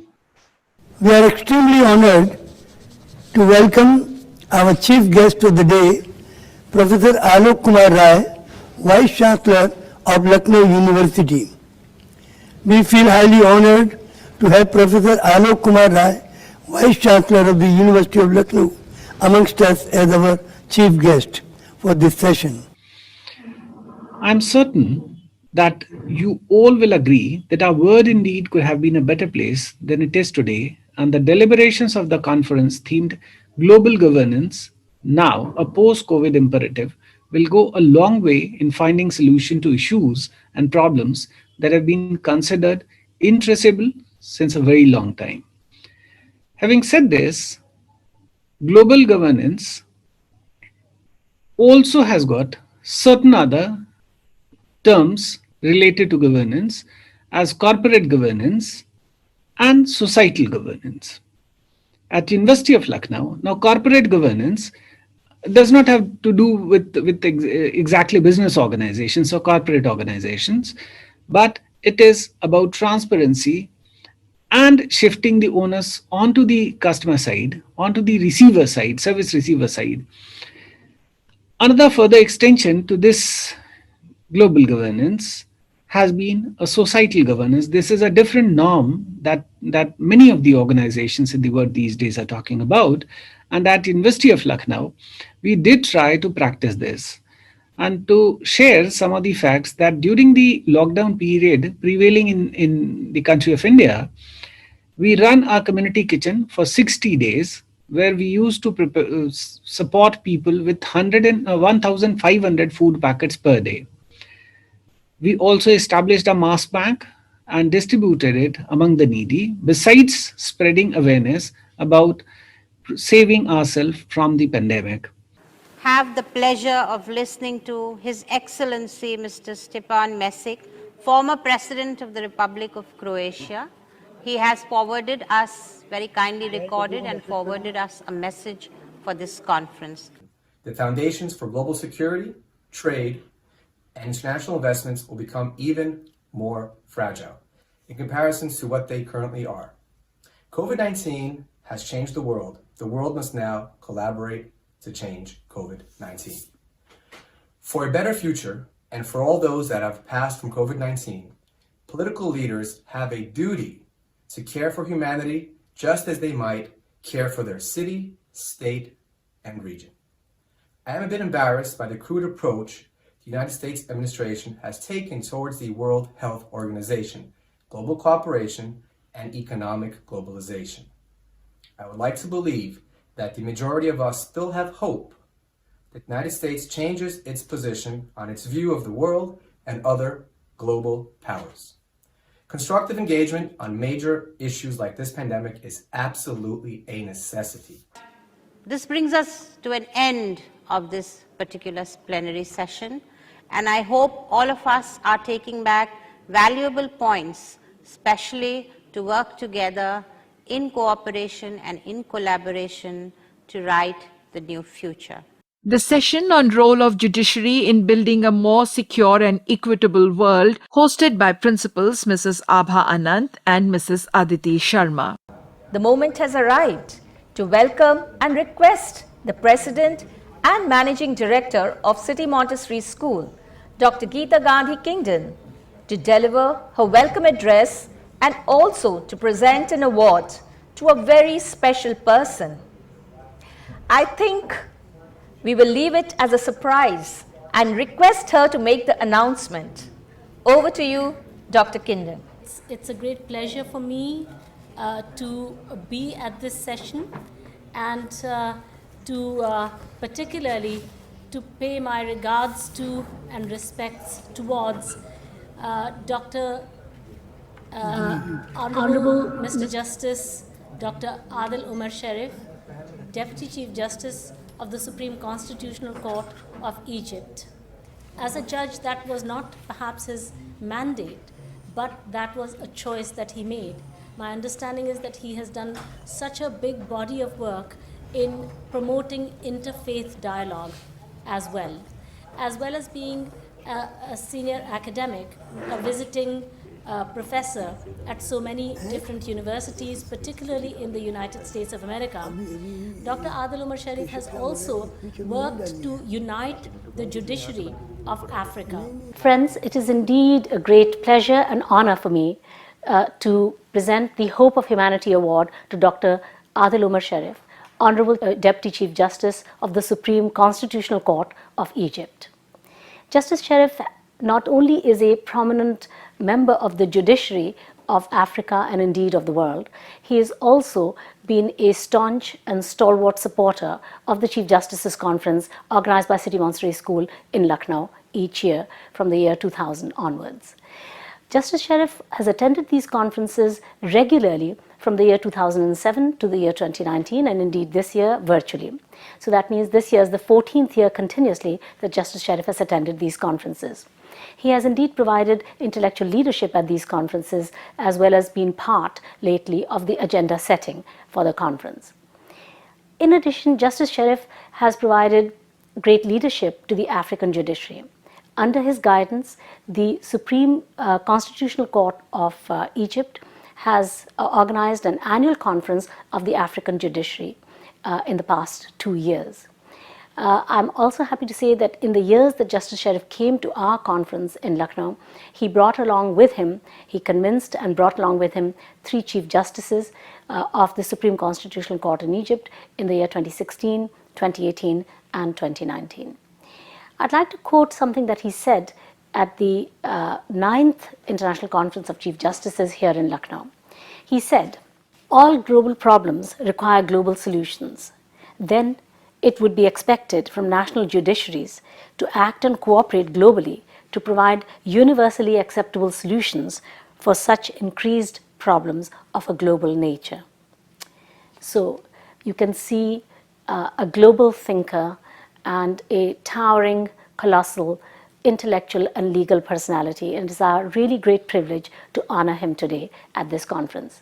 I'm going to do the honoring virtually. So it's my great honor now to present the Hope of Humanity Award to Justice Sharif.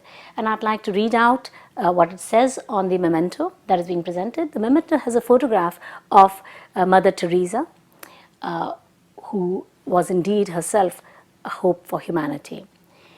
It says, Hope of Humanity Award for World Unity presented to Honorable Justice Dr. Adil Umar Sharif, Deputy Chief Justice, Supreme Constitutional Court, Egypt, at the 21st International Conference of Chief Justices of the World on Article 51 of the Constitution of India, 6th to 9th November 2020, organized by the World Unity Education Department, City Montessori School, Lucknow, India. Thank you so much, Justice Sharif, for accepting this award this year from us. We are very happy that we have in this session amongst us the convener of the conference, Dr. Jagdish Gandhi. May I request, sir, to please introduce the chairperson of this session, Professor Ian Greer.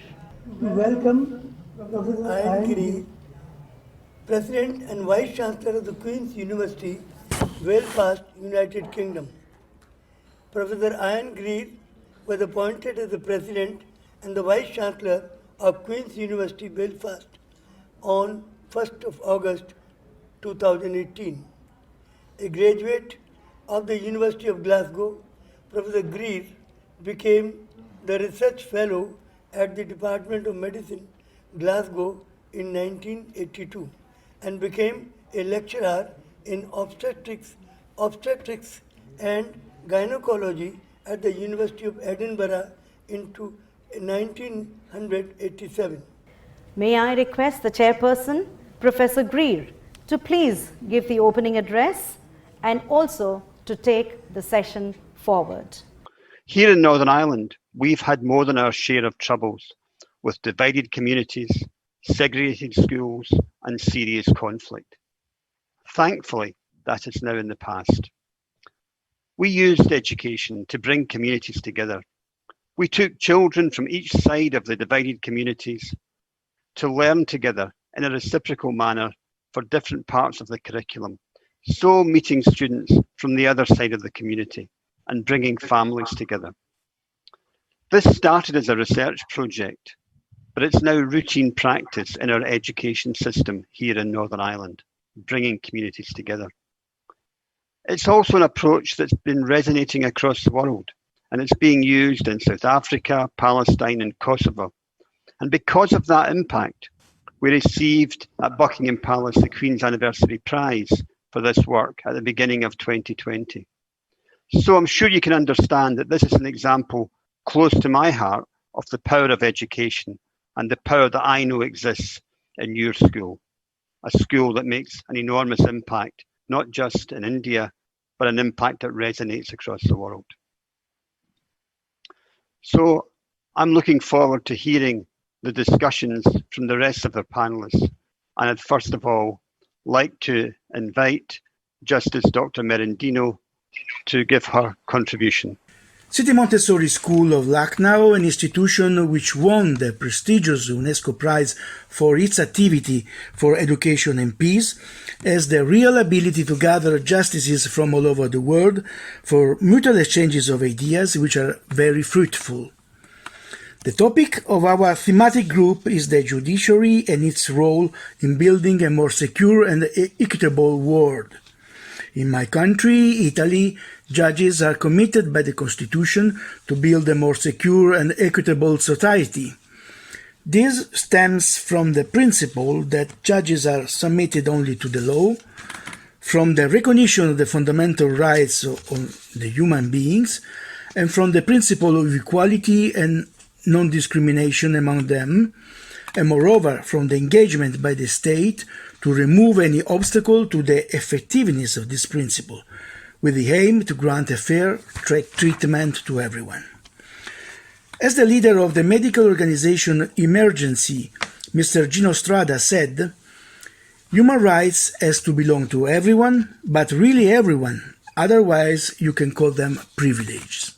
The role of the judiciary in building a safer and more equitable world is always topical, and because of this, the position that international law occupies in domestic law still doesn't provide a global and clear answer because it is addressed in various ways from state to state. Refiriéndonos al tema de exposición, sin duda el papel del Poder Judicial en la construcción de un mundo más seguro y equitativo es esencial, necesario y preponderante, siempre y cuando el papel del Poder Judicial se desarrolle en el marco pleno de la democracia. Address the question of what's the role of judiciary. Some will answer the role of judiciary is applying law. Others will say that the task of judiciary is to resolve disputes. Both answers are correct, yet incomplete. If you put them together, they provide the right answer. The role of judiciary is resolving conflicts through law that is in legal and hence civilized manner. Namely, the primary function of law is the orderly resolution of disputes. Laws are used in disagreements between individuals and organizations. Just as Dr. Merendino highlighted that need for cooperation to address global challenges, including the current pandemic, the fact that an independent judiciary was absolutely key, and that in Bolivia they were at a very key point with a new government. He again highlighted the inequality brought about by the pandemic and the roles that the judiciary as a key institution has, along with the democratic process in responding. So we've had a really excellent discussion this morning, and I've certainly very much enjoyed the discussion and the debate at this session, and I hope that you all found it energising and productive too. Can I close by thanking and congratulating not only the Venerable Dr. Gandhi, but also the City Montessori School for organising this most prestigious event, and perhaps more importantly for having the vision to recognise the need to empower students and young people to support that reformation of global governance that we've discussed today, to build a culture of peace, harmony and unity for future mankind. I should also thank the session hosts, Mrs. Anant and Ms. Sharma, for their support, and I look forward to playing my part in the noble goals that we discussed at this session, and to meeting you all again in person soon as we continue our valuable discussions. Well, may I request Professor Geeta Kingdon to please thank the chairperson. Over to you, ma'am. Were not so easily audible. And all the vicissitudes of poor technology were dealt with great calm.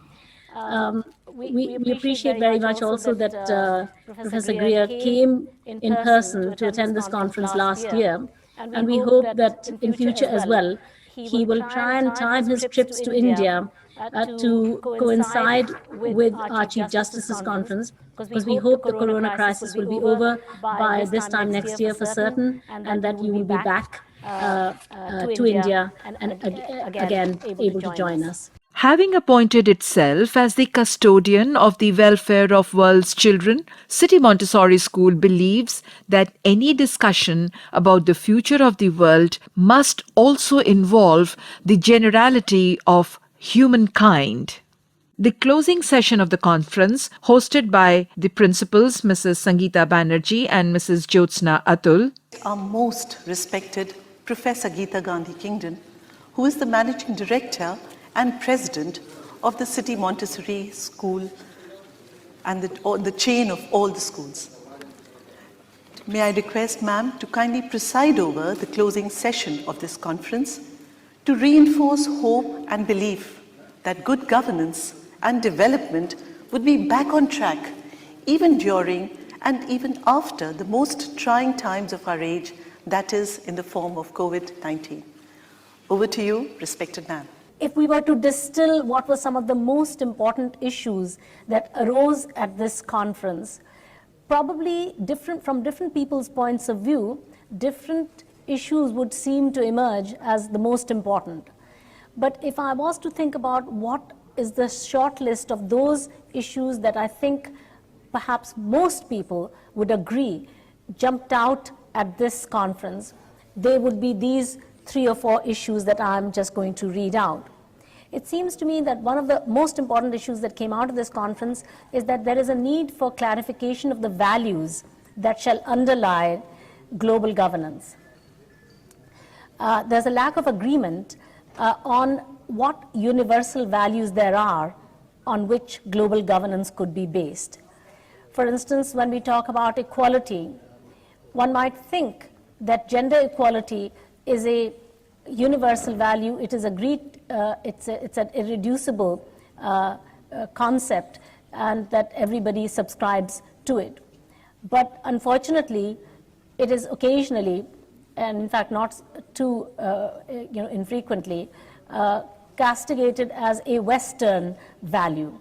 So there is a clash of values, and unless there is values clarification, probably there cannot be a very secure global governance. So this is the virtual 21st International Conference of Chief Justices of the World, organized by the City Montessori School, Lucknow, draft resolution 2020. Whereas the United Nations is working for peace, human rights, social uplift, development, and in other fields through its various agencies, but lacks the essential mechanism and authority needed to get decisions of the General Assembly implemented. And whereas COVID-19, a serious pandemic, has created fear psychosis, due to which a large number of people across the world have passed away, and owing to lockdown, the economy has suffered, resulting in unemployment. And whereas global warming and climate change is having an adverse impact on this planet, and will result in inundating many coastal cities and many small islands, and may lead to destruction of biodiversity, forest cover, species and marine life, and will have adverse impact on human health. And whereas terrorism at regional and national levels is inciting war-like situations, either on ideological, religious, political, ethnic, or some other considerations, which imperils the peace and well-being of every person, including children and future generations. Now, therefore, we, the Chief Justices and Judges, at the 21st Virtual International Conference of Chief Justices of the World, on Article 51 of the Constitution of India, organized virtually by World Unity Education Department, City Montessori School, Lucknow, India, from 6th to 9th November 2020, do hereby reaffirm the resolutions passed in the previously held conferences of Chief Justices, and further resolve: 1. That the United Nations be urged: A. To expedite review of the UN Charter, including reform of the Security Council. B. To make earnest efforts for elimination of weapons of mass destruction. And C. To make efforts for prevention of terrorism, extremism, and wars. That the heads of states and heads of government of all countries of the world be urged for three things. One, to take concrete steps to raise the issue of the review of the UN Charter as required in the Charter itself. Number two, to deliberate on the present global problems and issues by holding a high-level meeting of the heads of states and heads of government to find solutions thereto, and to work for the establishment of a representative and democratically elected world parliament to enact enforceable world law, leading to the establishment of a world executive and a world court of justice. And lastly, it was resolved that the copies of this resolution be sent to all heads of states, heads of governments, and chief justices of all countries of the world, and to the Secretary General of the United Nations for their urgent consideration and possible action. I am looking at, in fact, the organization, City Montessori School, creating what I would refer to as waves of influence. I noticed that you were very specific in relation to the Secretary General of the United Nations, but there is also the chair of the African Union. There is also, in fact, the Secretary General of the OAS. There are a lot of regional bodies, and I feel, for example, that by sending out our universal message, we shouldn't restrict it necessarily to the Secretary General, but also to the chair of the various regional bodies that do have influence with their individual countries. That's one thing. The second thing, in fact, you spoke about reform of the Security Council. I feel, for example, that there has been a universal concern with not only reform of the Security Council, but in the short term, democratization of the Security Council. There is concrete suggestion. Who is to ensure? Who has to ensure it? Then we can. Well, when we say heads of states and heads of governments of all countries be urged to, I mean, it's really for country governments to respect the independence of the judiciary. So it will be the heads of states and heads of governments of all countries of the world be urged to, and of course it talks about to to take concrete steps to raise the issue of the review of the UN Charter as required in the Charter itself, to deliberate on the present global problems by holding a high-level meeting, and then it says to take urgent steps to check and reduce global warming, and then we will add a sentence about the gender equality, and at that point we could very well talk about should it be under that or should it be under the last one, which is that the members of the world judiciary be urged to, but it's not, is it, who would you recommend that this is addressed to most? Justice Mindua. Last paragraph of the preamble hereby reaffirm the resolution passed in the previously held conferences of the Chief Justices and reaffirm the necessity of the rule of law and the independence of justice. And then we continue. Okay. So I would like to say that we put in the preamble instead of in the dispositive part of the resolution. Okay. Decided to approach the world judiciary and solicit their support in favor of the children's cause. The overarching objective of the 21st International Conference of Chief Justices of the World is to impress upon the world community the urgent need of having enforceable world law, which lies at the heart of all efforts for ensuring effective global governance. World law that is legislated by a supranational global body and a world court whose decisions and judgments are accepted by all nations of the world.